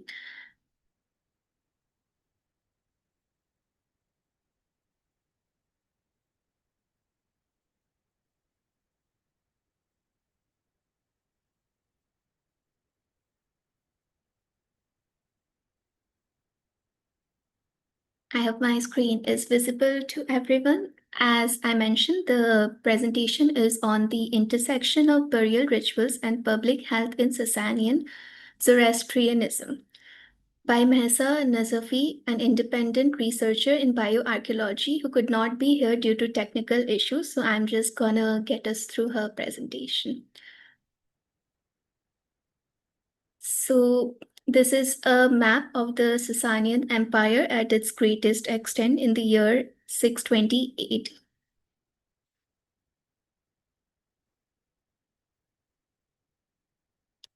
So a few things about Zoroastrianism. The sacred elements include water, fire, earth, and air are holy symbols of purity and divine order. Pollution is equal to sin. Contaminating them violates religious duty. Protection is a moral obligation. Ahriman, evil, represents corruption. Purity is a battle against darkness. Environmental ethics, strict hygiene, and sustainable practices. Polluted soil, water, air is equal to disease vectors, and this is how purity is enforced. Burial rules, corpses are impure, so no burial or cremation to protect sacred elements. Features of fire in Zoroastrianism. Fire is equal to divine light, symbol of Azura Mehzad, God's purity and wisdom. Eternal flame. Temples kept fire perpetually burning so that pollution is forbidden. Strict rules to protect fire. No blowing, use bellows. No burning corpses or animal. Only clean dry wood allowed to be burned. Water hygiene in Zoroastrianism. Water is equal to sacred life source. Strict anti-pollution laws. No waste corpses in water. No bathing in running water. Severe penalties for violators. Pest control for public health. And early understanding of disease, which is symbol of early understanding of disease prevention.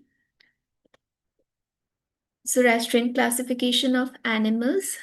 Ahuric beneficial creations, dog, cattle, birds, which contribute to environmental purity, including scavengers like vultures, as they prevent pollution from consuming carrion. Devic harmful creations, snakes, rats, vermin, which are associated with spreading disease. These animals threaten health or crops. Air hygiene in Zoroastrianism. Recognized air pollution because it leads to disease transmission. Sacred disinfection plants, aspen antimicrobial, myrtle antibacterial, frankincense antiviral, and the purification methods include ritual fumigation, contaminated item destruction, medicinal washes. Modern science confirms that many plants have proven antimicrobial properties.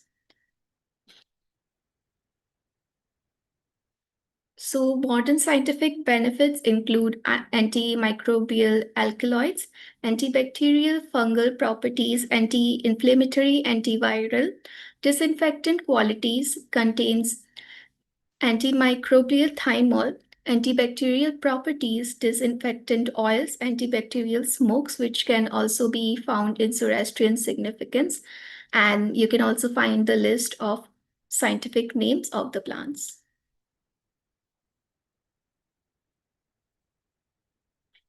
Land and soil hygiene in Zoroastrianism. Sacred land is equal to fertile land.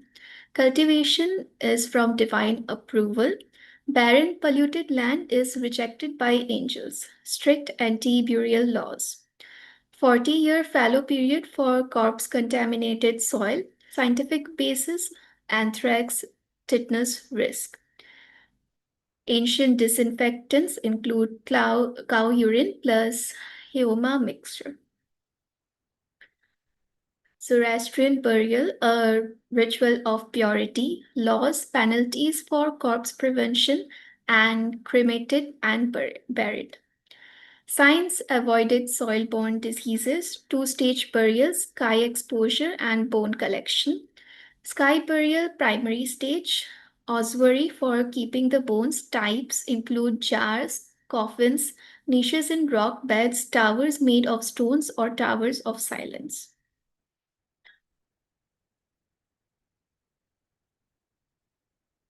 So a table including the description and the ossuary type, ceramic or stone containers resembling amphorae, which are jar-shaped, rectangular stone boxes often inscribed with prayers, coffin-shaped, carved cavities in cliffs or mountainside, rock-cut niches, and a circular or square structure where the dead were exposed to birds and natural elements for decomposition, Tower of Silence.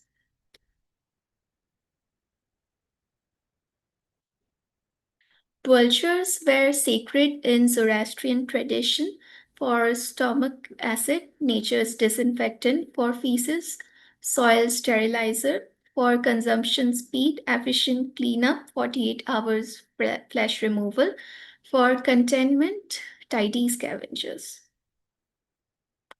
The Nasasalar corp bearers, they lived in isolation near ossuary and required a 9-day purification rituals before re-entering society.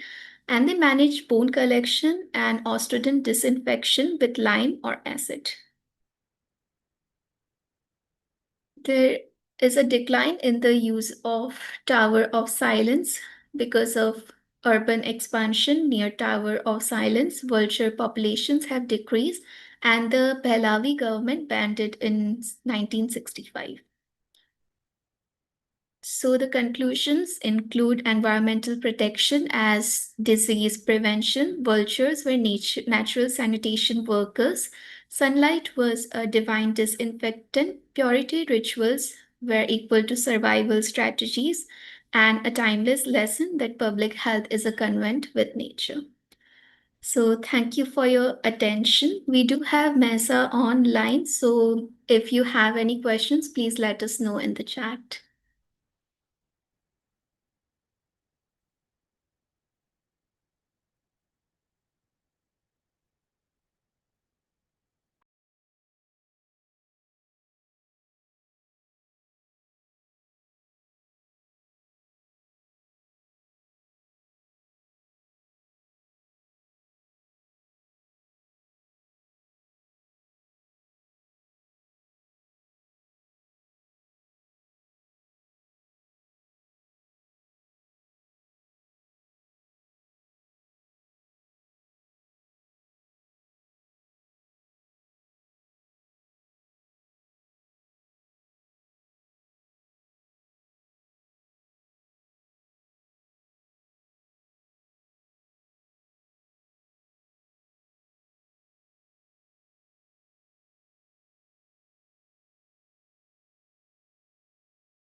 Thank you for your patience again, everyone. We are now going to start the second keynote for our conference, and I would like to invite Dr. Brawen Dickinson to join us here. Great, thank you. So, Dr. Brawen Dickinson is the Solomon Blum Professor of Ancient History at Hunter College and Professor at the Graduate Center, City University of New York. She also directs the Blum Scholars Program, an honors program in classics at Hunter College. Her research draws on archaeological evidence alongside ancient texts to explore intersections between religion and healthcare in the Greco-Roman world. Brawen is the author of Asclepius, Medicine and the Politics of Healing in 5th Century Greece, Between Craft and Cult, co-author of the Thymel of Epidaurus, Healing Space and Musical Performance in Late Classical Greece with P. Schultz, and The Sacred in Ancient Mediterranean and Beyond with S. Blakey and W. Klosterman. I would now hand it over to her. Thank you. Thank you for that introduction. I'm going to share my desktop here and we'll see. Okay, I think we're good. I hope you all can see this. Yes, we can. Great, thank you. Well, I want to begin by thanking the organizers of this conference for inviting me to speak, and I want to thank all of you for attending it. I also, just as a side note, want to let you know I am traveling and I'm in a place where storms are passing through. So I hope that the internet connection goes well. Apologies if something doesn't go well here. What I'd like to do today is talk with you about a medicinal soil from the island of Lemnos. And more particularly, I want to talk about the voyage of Galen, his visit there to the island of Lemnos to investigate how the soil was produced. What you're seeing on the slide here is this beautiful image from an illustrated manuscript of the 13th century. What you're seeing are two men who are harvesting Lemnian soil, and I'm going to show you, I hope, there we go, an image of the full page of this manuscript. You can see it's an Arabic manuscript, and what it's illustrating is text of Dioscorides, who was another Greek medical writer, and he too talks about Lemnian soil in his text De Materia Medica. The final product of harvesting Lemnian soil would look like something that you see on the upper right-hand side of the screen. These are not examples of Lemnian soil in particular. As far as I know, or let me put it this way, I'm not aware of any certainly surviving examples of Lemnian soil from antiquity. These are later, they may be from Malta, they have Maltese crosses on them. But the final product would have looked fairly similar. Once you harvest the soil, you would let it dry, air dry. It would have been stamped as it's drying with an image or a text. And these become very portable materials that can be used easily far around the Mediterranean. These are called terra sigillata, stamped earth, or sphragides in Greek, which is a word for a seal or a stamp. Okay, so what we're going to do today is look at this Lemnian soil, and I will say also that the reason I chose this topic for this conference is because Lemnian soil has this appeal transgeographically, transculturally, as we'll see today, and it has a very long period of popularity used therapeutically into the 19th century. The way I'm going to organize my talk is I'll begin with some background on our tour guide, our ancient source for the harvesting of Lemnian soil, the physician Galen. And then we'll go to Lemnos together to look at the harvesting of the soil through the lens of Galen's text. And then finally, I'll have a little bit to say about the sort of afterlife of Lemnian soil after the period of Greek and Roman antiquity. So let's begin with Galen. Galen was a physician, as you probably know, lived most of his life during the 2nd century CE. He was born into an aristocratic family in the city of Pergamon in Asia Minor. His family, as I said, was aristocratic, very wealthy. His father had a dream that instructed him to educate Galen in both philosophy and medicine. And Galen did indeed have a deep education in both of those fields. Some of that education was in Pergamon, some of it was farther afield, as far afield as Alexandria in Egypt. Galen really began his medical career back in Pergamon as a physician to a gladiatorial school there. He spent about 3 years in that position. Afterwards, he moves to Rome. So he's in his early 30s by this point, and he relocates to the capital of the Roman Empire, and he quickly comes to the attention of the imperial elite. And during the course of his life, he'll serve in various medical capacities 3 Roman emperors, Marcus Aurelius, his son Commodus, and Commodus's eventual successor, Septimius Severus. Now, along with having a thriving medical practice, Galen found time too to write a lot. We have over 100 of his treatises that survive. We know of titles of many more. Some scholars estimate that Galen's output, his surviving output, constitutes 1/8 or maybe even 1/10 of surviving Greek literature through the 2nd century CE. So he wrote a lot.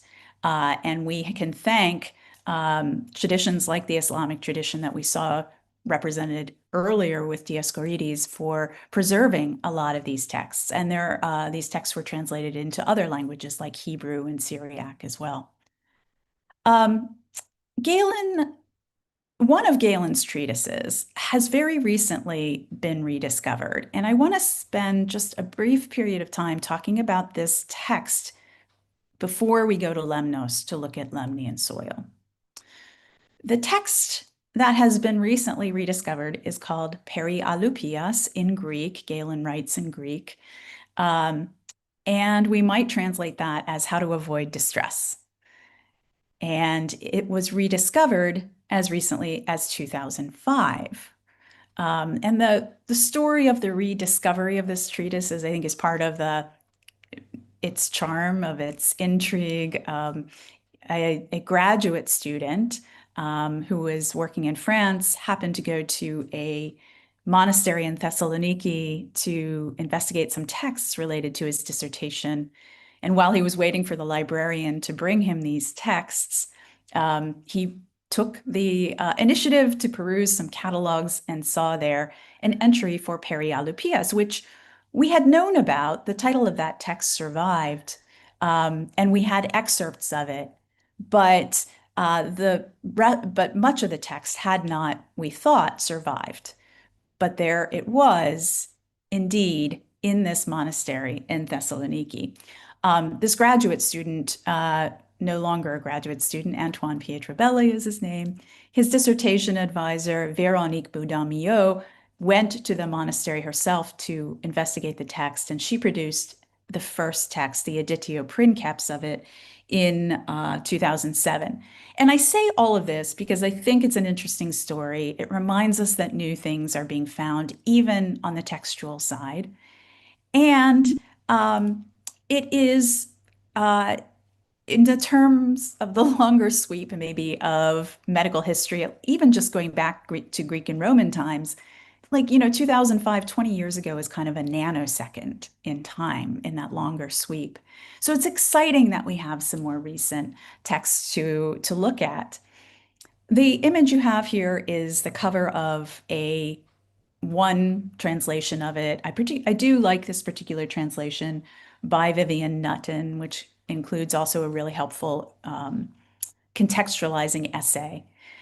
The reason that I want to talk about this text, though, has to do with what Galen says about collecting medical materials and medical knowledge. However, you wouldn't know that from the title of this treatise, How to Avoid Distress. It's kind of a how-to book. And Galen tells us that he wrote this treatise when a friend of his, a childhood friend from Pergamon, said to Galen, Galen, I know there was a big fire in Rome recently, and you lost a lot of property in that fire. And indeed, what he's talking about is a fire that ravaged Rome, the so-called Great Fire. Galen calls it the Great Fire in 192 CE, while Commodus is still ruling. And his friend says, I don't understand. I know you lost a lot of property. I don't understand how it is that you're not feeling anxiety. And Galen says, yes, I did lose property. Also, it's been a really difficult time with, he doesn't say this very explicitly, but he says it's been a difficult time under this regime of Commodus, where Commodus is exiling people and even executing them. And Galen says, okay, friend. He doesn't name the friend, by the way. We don't know his name. But he says, you know as well as I do that through our studies of philosophy, that as long as we have our family and friends, and as long as I don't lose everything, there's no real reason for me to feel distress. He said, of course, if I had 10 acres and lost all 10, I would have a reason to feel distress, but I haven't lost everything. Clearly, Galen has quite a bit left. Galen does enumerate in this treatise, though, what he lost in the fire. He has a catalog of things that he lost in the fire, and I'll share this with you because, again, a lot of it is medical, and I think it's fascinating. And I will say this, too. We tend to think maybe of Galen's medical texts as, a lot of technical discussion of processes or anatomy or things like that, and they are that at points. But if we read between the lines, there's a lot of really interesting social history in Galen as well. So let's take a look. Now, Galen says that this material of his was in a storage unit along the Via Appia. And I'm being a little cheeky here to use the translation storage unit because storage units are a big thing in the United States today. If you travel around the United States, you will no doubt see these kind of blocks of storage units outside of small towns, big cities. I live in New York City now, and on my metro train, which is really, it's not in my neighborhood, the metro goes over, it's above ground. And you go through this like sort of tunnel in Long Island City where you're a tunnel, it's above ground, but you're going through a corridor that is surrounded by these high rises that consist of storage units. So it's this like thing in the United States today. But it turns out it was a thing in Roman antiquity too. People had storage units. The Greek word for this is apotheke, as you can see here on the slide. It's a word that is still used in Greek for a kind of storage unit or a place. It sort of maps onto the Latin word for a horea, a warehouse, which would be subdivided into these units that people could rent out. And it's ironic that Galen even says, I chose this particular storage unit because I thought it was fireproof. He says the only wooden parts of this building were the doors and windows, and yet still it burned in the Great Fire. Well, let's take a look at some of the items that Galen says he stored here. And I should also add, the reason he was storing things was that he was moving some of his property to Campania and farther south in Italy. And so this was supposed to be a temporary storage. And then, of course, he lost all these materials. So what he lost was things like silver and gold and silver plate. So this was, he lost wealth. He lost a lot of valuable things. He lost loan documents too. And then everything else under loan documents is really related to medical practice. So he lost books, some of which Galen himself wrote, as well as copied or corrected himself. Galen talks about using the libraries on the Palatine Hill in Rome and copying from that collection books that he didn't have. And the sad thing, Galen says, is in this fire destroyed also the Palatine libraries. And he said there were books in there that existed nowhere else. There are no copies of them. Books by Aristotle, for instance. And so those are gone. He also lost drug recipe books, and Galen says that he collected these from all over. So this is another kind of commodity and a way of preserving knowledge, of course, that was circulated around the Mediterranean, these drug recipe books. He says he lost medical instruments of every kind. Galen himself also invented medical instruments, and he says that in this fire, he lost wax molds for some of these medical instruments of his own invention. He also lost drugs, a huge amount, he says, of all sorts, simple and compound. And among some of these drugs were antidotes, and he even specifically mentions rare drugs, cinnamon, which would have come into Rome almost certainly from India, and theriac. Theriac is a kind of cure-all compounded of dozens of ingredients, including, in some recipes, Lemnian soil, this kind of medicinal soil from the island of Lemnos that I'll be talking about more in a moment. Now, Galen does not list theriac. He does list theriac. He does not list Lemnian soil among the drugs that he lost in this warehouse fire, this storage unit fire. But I wouldn't be surprised if he had stored Lemnian soil there. And what we'll do now is move towards Lemnos with Galen so that we can see why Galen was interested in this soil and how it was used therapeutically and for what kinds of ailments. Okay, so let's move on. Before we get to Lemnos itself, let me just say more broadly about Lemnian soil, which was known and written about by other sources in Greek and Roman antiquity. You can see here at the bottom, you'll see in parentheses some of the sources that attest to various ailments, and I'll go through these in a moment. But let me say first how you'd apply or ingest these medicinal soils, because that's what you're going to do. You're either going to apply them to the surface of the skin or you're going to ingest them. And what you would do is you would take one of these tablets, one of these discs of soil, and you would reconstitute it with a liquid. And the liquid might be water, it might be wine, it might be vinegar, it might be something along those lines. We have things like hydromel, which is water mixed with honey. That could also be used, for instance, to reconstitute these tablets. You might reconstitute them to the consistency of something like a paste and spread it on the surface of your skin. Or you might further reconstitute it till you have a kind of slurry, a liquid form that you could drink. So those are the two ways that you would make use of this Lemnian soil, or even other medicinal soils. And I should say here, Lemnian soil is not the only medicinal soil we know of in the Greek and Roman world. There were many others that were harvested. For instance, the island of Malta was famous for them. The island of Kos was famous for them as well, among others. But Lemnian soil seems to have been the most highly valued of the medicinal soils during the Greek and Roman periods. Okay, so for what conditions might you use Lemnian soil? Our sources tell us women might make use of Lemnian soil because of heavy menstrual flow. It would help reduce the menstrual flow. Itchy and runny eyes, Pliny talks about. So what we would think of in terms of an eye infection, the Romans and Greeks, presumably too, thought of this Lemnian soil as being effective against. Suppurating wounds that are difficult to heal, they would use Lemnian soil for.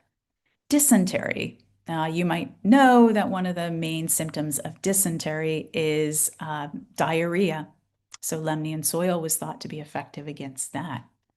And then also poisonous bites and stings, various kinds of creatures that might bite you. Philostratus, who is a philosopher, known mainly for philosophy, is from the island of Lemnos, and he writes a little bit about Lemnian soil, and he says it was effective against not just any kind of snake bite, but he mentions water snakes in particular. And the reason I emphasize that is, in a broader sense, what Lemnian soil was thought to be useful for is its desiccating effect. It would dry you out. So if we think of humoral rebalance, if you have a flux, a flow of something, whether it's runny eyes or menstrual flow or diarrhea, to dry you out, you might apply Lemnian soil. So those are some of the things that these authors mention. Water snakes, by the way, of course, that I just think there is this association of the water snake with water that perhaps made writers like Philostratus think that Lemnian soil would be effective, in particular against those creatures. Okay, well, let's go to Lemnos finally and see what this island is all about and how the soil was harvested. Here is the island of Lemnos. It's in the northern Aegean Sea, not far from Asia Minor. It's mentioned already in the Iliad and the Odyssey. In the Iliad, it is mentioned as an island from which the Greek troops at Troy, who are fighting the Trojan War, get supplies over the course of their 10-year time there at Troy. It's also mentioned as the place to which Hephaestus, when he is thrown out of Mount Olympus, he is literally thrown out of Mount Olympus and falls to earth, and where he hits the earth was supposed to have been the island of Lemnos. And we'll see some significance for that in just a moment in terms of Lemnian soil. Here is a close-up of the island of Lemnos. Like most Greek islands, it has a varied topography. There are some high elevations, as you can see on the west side of the island, some lower level areas. In terms of geology, it's also a very diverse island. We have desert areas and sand dunes in the northwest part of the island. There are interesting volcanic formations, volcanic flow that petrified as it cooled. And these, I'll show you these in a minute. They're called pharaklo, and the Greeks call them pharaklo or baldes or bald heads. And you'll see why in just a moment. Those are here on the north part of the island. There's a salt lake on the island. So there's this rich, again, kind of geological activity on this island. Here you can see the sand dunes and the salt lake on Lemnos. And here are those interesting volcanic formations, those kinds of swirls. And on the right, you can see why they might call them bald heads, these formations down here. I also want to show you this. Of course, it has nothing to do directly with antiquity or Lemnian soil, but it is a religious space that's really embedded in the rock of the island. And I just sort of want to acknowledge this tradition, which is here in the post-classical period, but I think you'll also see it here when we get to the rituals associated with harvesting Lemnian soil. This is a beautiful church, the Church of Panagia Kakavioutissa, which is up in the mountains on Lemnos. I'm not sure if you can see my arrow, but this is where Kakavioutissa is, in case you're interested. Okay, so let's get to Galen and his trip to Lemnos. He actually makes 2 trips to Lemnos. It's rather amusing that I think that he tells us this, because again, it gives us a little extra information about, I don't know, even someone as educated as Galen did not realize there were 2 ports on the island of Lemnos. So on the first trip to Lemnos, the ship's captain takes him to the port of Myrina, which is in the west part of the island. You can see it circled on the west side. And Galen realizes he's in the wrong place. And so he has to make a whole other trip. And in case you want to go too, Galen records for you his itinerary with the number of stades, the number of stadia that he traverses between each of those locations, just so that you can get to the right port. And that port would be Hephaestia, here in the northeast part of the island. So Hephaestia, of course, takes its name from Hephaestus, who fell to the island. Near Hephaestia we are told there was a hill that was sacred to Hephaestus. And Galen mentions this hill and he says, I can understand why it's sacred to Hephaestus. There's nothing growing on this hill. And that hill is where Lemnian soil was harvested.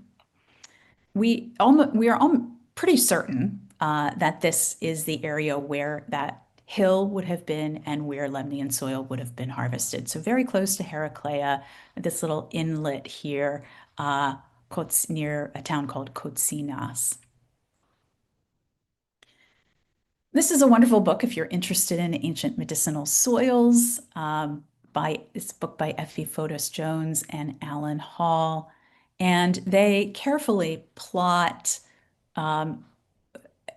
how they have determined the location where this Lemnian soil they think would have been harvested in antiquity. They're using the ancient texts and texts that were produced after that. I'll talk about a couple of them later, travelers' accounts to the island of Lemnos in the 16th century. They're using these texts to try to find landmarks to help secure this location as the one where Lemnian soil would have been harvested. And I have to say again, they're not alone in thinking this. If you go to Lemnos, which I have done, and I'm just sorry that I don't have my images with me of my voyage to Lemnos, but there is a road sign right next to this place where Fotis Jones and Hall and others think that Lemnian soil was harvested. So you can go there too and just follow the road sign and turn off onto this little dirt road and you'll end up at this place. And I want to acknowledge that I pulled these images from the Amazon Research Center website. It sounds like something run by the Amazon company. It's not. This is a group of scholars who research locations that were sacred to or involved the Amazons. And Lemnos is one of them. I'll mention that briefly later. So these are images from their website. And I think you can see here in the image on the left that you are in a rather barren looking area. The island of Lemnos in general is not a highly vegetated island. It's not one of the greener Greek islands. But this area in particular, there's not a lot of vegetation. You can see the bay there, again, near Kotsinas. In this image in the center, you can see the soil as it appears today, at least the topsoil as it appears today, this kind of tawny color. And on the right, you're seeing a trough. This is probably an animal feeding trough, I assume, which is fed by water. And there is definitely spring water here in the area. That will become important in a few minutes when I say a little bit more about Lemnian soil as we understand it today.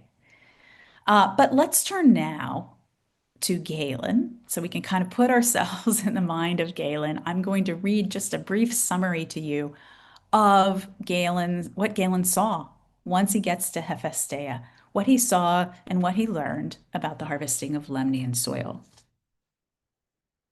Okay, so Galen tells us that he showed up at Hephaestia just in time for the harvesting of Lemnian soil. Now, Galen doesn't say how often during the year this was harvested. We don't know that, but we will want to think about later when we look at later accounts of Lemnian soil about the timing of it. There it will be important when it was harvested.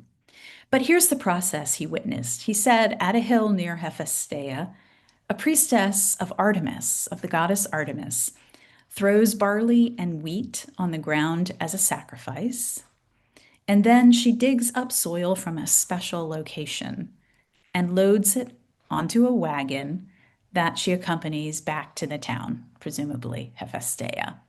Okay, I don't really know, was she alone in digging this soil? I don't know, but she was certainly part of this process, a very important part of this process. When she gets back to town, she washes the soil in water. So she's making a kind of big, solution, I guess we could call it, of Lemnian soil and water. She then lets it kind of settle out and she separates out what Galen describes as the greasy portion of the soil. This was thought to be the most therapeutic portion of Lemnian soil. She then forms this greasy kind of soil into discs and lets it dry partially in the air.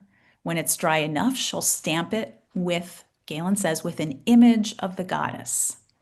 Now, I don't think this necessarily means an image of Artemis herself, but maybe of something like an animal sacred to Artemis. This will become apparent more in a moment. And then she lets them fully dry in the shade. Galen says they're dry in the shade. And that's it. That's how this is harvested. What I want to highlight so far, though, in Galen's account is the idea that there is a special ritual and there is a special person, the priestess of Artemis, who handles the soil. Why Artemis? I don't know.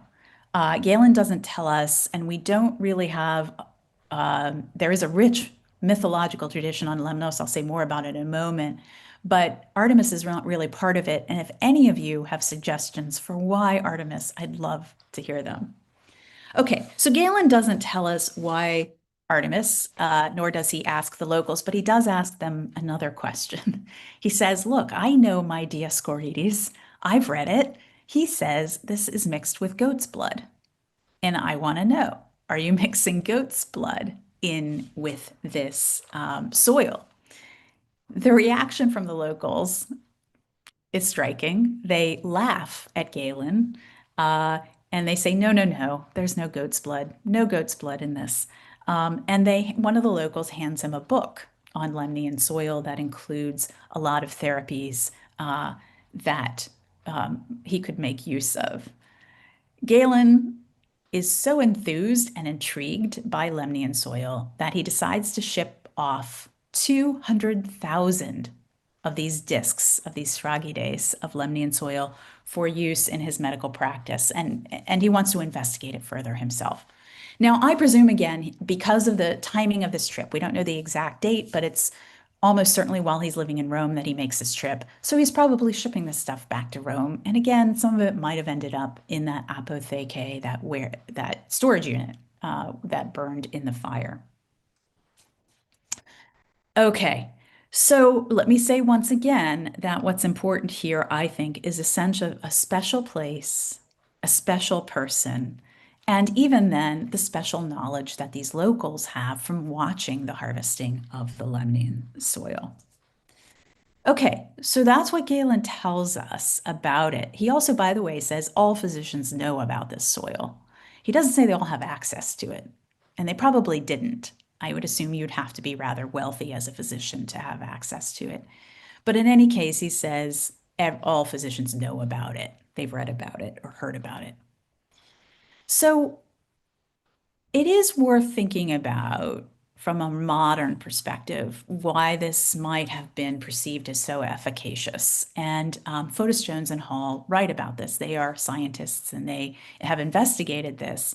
And they, like many who preceded them, have made the trek to Lemnos, dug up some soil, studied it, and have come to the conclusion that there is nothing in the soil that seems to be therapeutic. There's no mineral in that soil that is apparently therapeutic, which is interesting. Now, again, this is not the way I would approach Lemnian soil. I tend to say that, I work on the healing god Asclepius, as you've heard, and I will often have students say to me, what the heck? What was happening in these therapeutic meetings between a worshiper and the god when they had these dreams and Asclepius heals them? Well, I don't know, and I don't know that we need to know. The important thing was that they believed that this was efficacious, right? So that's kind of how I think about Lemnian soil too. However, I really like what Fotis, Jones, and Hall do as a step beyond this. They say, look, there may not be anything in the soil itself, but we want to look at the environment. And they say, and you'll remember here that there was spring water in that area where the soil was harvested. And what they suggest is that spring water may have washed from the volcanic rocks that are in that area, may have washed alum kind of down and into the soil and kind of suffused the soil with alum, which is, and I'm looking at my notes here, a water-soluble form of aluminum-rich sulfates. And aluminum, from our modern perspective, we know has antibacterial and astringent properties. So remember that Lemnian soil was thought to desiccate I like to always mention about aluminum that, this is an ingredient that is sometimes used in antiperspirants. And part of that is that the salts, the aluminum salts, are thought to block our sweat glands. So it is interesting that maybe there was, even from our modern perspective, something that actually was efficacious, but not in the soil itself, something that was washed into the soil from the environment. Okay. I think, though, from an ancient perspective, there are ways, of course, of thinking about the efficacy of this soil. Why Lemnos? Why this soil in particular was so efficacious? I am certainly not the first to notice this and to say that this has something to do with the efficacy of Lemnian soil. I'm going to come back to the term terroir. This is a term that I think might be useful in applying to thinking about the efficacy of Lemnian soil. I'll come back to it a little bit more in a moment, but why I like it is that it, if we think of it, its use in viticulture, wine production, it takes into account the environment and the ways that the vines are farmed and the ways the grapes are harvested. So it's about the soil, the environment, but also about the processes surrounding the growing and harvesting of those grapes. So I think it's a useful term, and it's not mine. I am not even the first to apply it to Galen, although I think I'm the first to apply it to Lemnian soil. Caroline Petit, who is a French scholar who studies Galen, has written a great article about milk that was produced in southern Italy that Galen pays a lot of attention to because of the environment that produces that milk.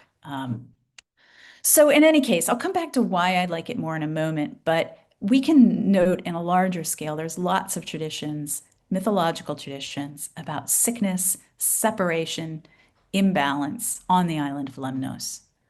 We've already mentioned Hephaestus. Hephaestus falls to earth and hits the ground on Lemnos, and he's injured in this fall, and a local tribe, the Sintians, nurse him back to health. Also, Philoctetes is an important figure for Lemnos. All the three major tragedians of the 5th century wrote tragedies about Philoctetes. Sophocles' version is the one that survives. But we certainly know that he was one of the Greek warriors who was sailing to Troy to fight in the Trojan War. On his way near Lemnos, he's bitten by a snake, and it causes Philoctetes to cry out in pain. It has this kind of cyclical recurrence of pain and oozing. A lot of fluid oozes out of him that has a very bad smell to it.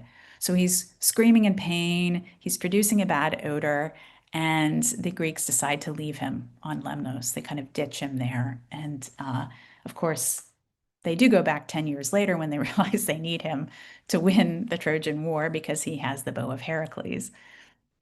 And he will get healed. There's a happy ending to that story.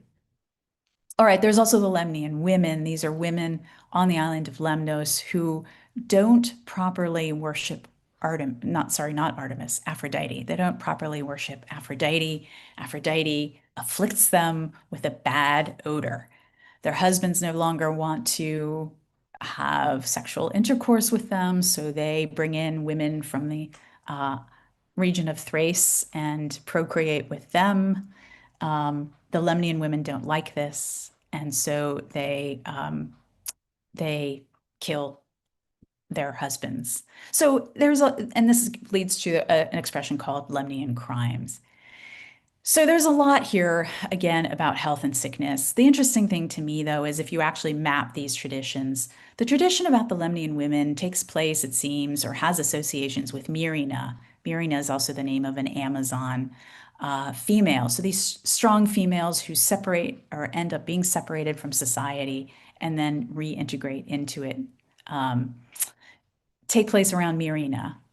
Galen is talking when he goes to see where Lemnian soil is harvested. Again, it's Hephaestia. And he even says, when he first lands at Myrina, I know I'm not in the right place because I don't see a temple of Philoctetes and I don't see the hill of Hephaestus. So both Philoctetes and Hephaestus are associated with Hephaestia.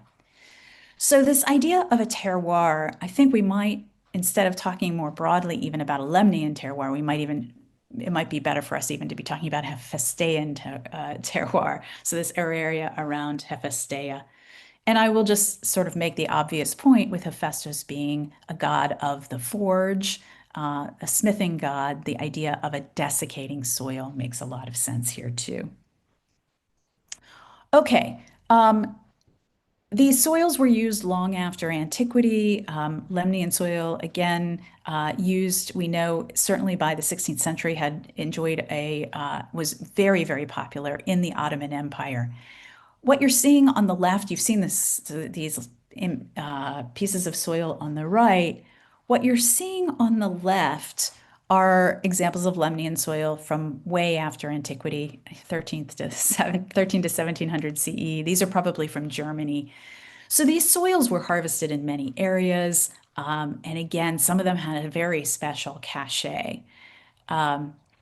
So it is interesting that there was, to me at least, it is interesting that in the Ottoman period, this Lemnian soil was very popular again. We have the accounts of quite a few travelers who come to Lemnos to investigate Lemnian soil, or maybe to investigate also other aspects of the island, but they almost invariably mention Lemnian soil too.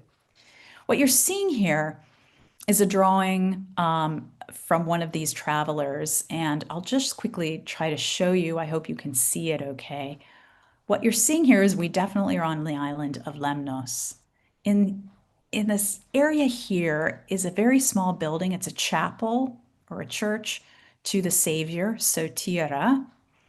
And you might see that there's some people walking along a pathway, and the numbers of people grow until they get to, looks like Mont Vulcan, right? The hill of Hephaestus. And look, there is a hole in the ground and people are harvesting the soil. This is then being carried off, some of it on pack animals.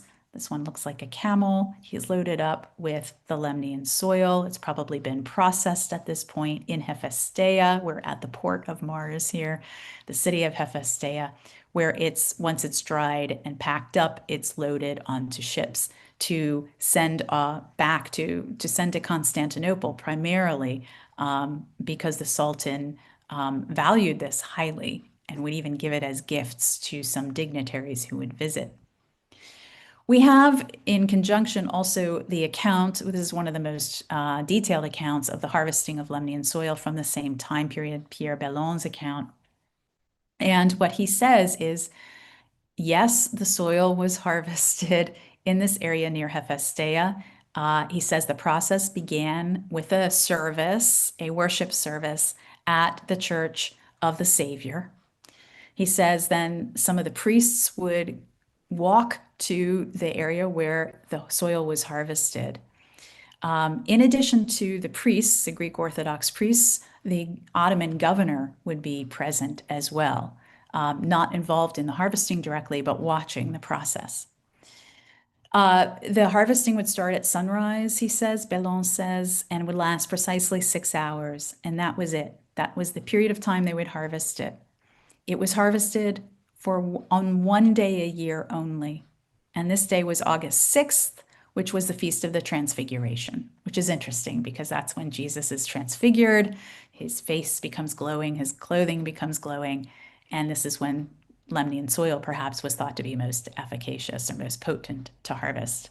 So you have the priests, you have the Ottoman officials here. And then again, the process was much the same as I described. The soil was carried somewhere else, washed with water. Portions were pulled out that were the best, dried, stamped, fully dried, and sent to Constantinople. So it is interesting here too, I think, that we have a process again which includes a special place, special people, special rituals, special time of year, and that this tradition continues in the Ottoman period, where even the Ottomans are respecting the traditions of the Greek Orthodox Church here in the harvesting of Lemnian soil. And I will say again, this stuff was used therapeutically at least until the 19th century. We have accounts of it being used until the 19th century. Here you can also see it was an object of kind of antiquarian study. These were collected, much like coins would have been collected, and cataloged, these pieces of Lemnian soil. You can see some of them up here, including one with, looks like a goat on it, as Dioscorides had said that goats were stamped on these pieces of Lemnian soil. And here's another drawing of one with, you can see, with some Ottoman symbolism on it as well. Okay, I'm just going to wrap up now with a sort of footnote. We talked earlier about how exciting it is that even texts are rediscovered sometimes. We wish more of them were rediscovered, but at least some of them are. And a great complement to that, of course, is archaeological study. And so much material comes out of the ground that informs our understanding of Greek and Roman healthcare. I'm showing you here some images and the title of an article that was published in the New York Times in 2023 about a grave that was discovered in 2022, belonging apparently to a physician of the 1st century CE. Probably a physician, because a lot of medical instruments were found in this grave. And you can see some of them illustrated here. And I should add that this grave was found in not far from Budapest. So on the frontiers of the Roman Empire, a physician seemed to have been practicing, and a physician who was well equipped with medical implements, medical tools. The author of this article, who deserves a lot of credit for getting this published in the New York Times, makes a very astute comment when he says that surgical instruments really have not changed a lot. In their basic design, they haven't changed a lot since antiquity. And then he says something that I might take a little bit, I might disagree with slightly. He says, by contrast, he says, medical remedies have changed. They have improved. No more, he says, no more smashed snails, salt-cured weasel flesh, or ashes of cremated dogs' heads, which is, it's true. Those elements were used in some ancient therapies. And we might be thinking, what the heck? Soil? They were eating soil or drinking soil or rubbing soil on their skin? What is that about? But let's remind ourselves that the traces of medicinal soil are still with us in mainstream medicine today. And I'll bring you just one example. This is an antibiotic ointment produced by Pfizer called terramycin. And you can see that the active ingredient is oxytetracycline hydrochloride. And it is interesting that this ingredient, the active ingredient in terramycin, was discovered in soil near the Pfizer laboratory, which happened to be in Terre Haute, Indiana. So Terra here actually comes from, I think, the name of the town, Terre Haute, but also points to the fact that it came from soil that they were investigating near Pfizer. And I will simply also add here just another quick footnote, because I think it's interesting. Arthur Sackler, the famous Sackler family that went on to run Purdue Pharma and has produced OxyContin and has caused all this controversy. Earlier in his career, he worked for Pfizer marketing terramycin, which was discovered around 1950 in the soil in Terre Haute, Indiana. So this is just to say that, I used a French term earlier, terroir. I'm going to use a French phrase here, plus ça change. As much as things change, there are elements that remain the same. And in conclusion, I find in my teaching and in my research that, talking to students, talking to generalist audiences, which are the audiences we need to talk to save ancient studies, right? That healthcare is a really powerful place to find points of connection. We all get sick, right? But it's also the case that in some ways, these therapies are not totally different from the ancient world, these therapies that we use today. Thank you all for your attention, and I'd be happy to answer any questions that you may have. Thank you, Dr. Brawen, for that very interesting presentation. While we wait for the questions from the viewers, a very general question for you. How do modern categories like scientific, religious, or local obscure our understanding of ancient healthcare systems, even in relation to Galen and Lemnos? Oh, this is a great question. Yeah, I mean, we need to be aware that the category like religion is a product of the Enlightenment, right? So in antiquity, people were not thinking in these categories. And I would say that much of what we think of as ancient medical care has some element that we'd also think of as religious associated with it. Even somebody like Galen, who, we think of as this paragon of scientific study in the ancient world, he claimed to be a follower of Asclepius and the healing god Asclepius, and even said that the god gave cures that Galen himself adopts in his own practice, and that Asclepius healed him at one point. So I think this is wonderful. It's hard sometimes to think around these categories, but it's important to try to, or at least to recognize that in antiquity, they weren't using the same intellectual categories always that we use today. Thank you. Also, the journey to Lemnos was very important for Galen to construct his authority. So, what does this tell us about the interplay of geography and religious authentication and observation as a form of epistemologic authority? Oh, wonderful. These are really good questions. Autopsy is, I think, for Galen in particular, but true, of course, for many of the great thinkers of antiquity. And we could think of Aristotle, of course, and many others. But Galen was intent upon the empirical side of medical practice. He said, you can't just learn to heal people from reading books. You have to work at it, and you have to practice by dissecting animals if you can, and that kind of thing, right? So that is very important for Galen. As to the point of travel, certainly things like autopsy were important. Galen in particular was worried about forgeries.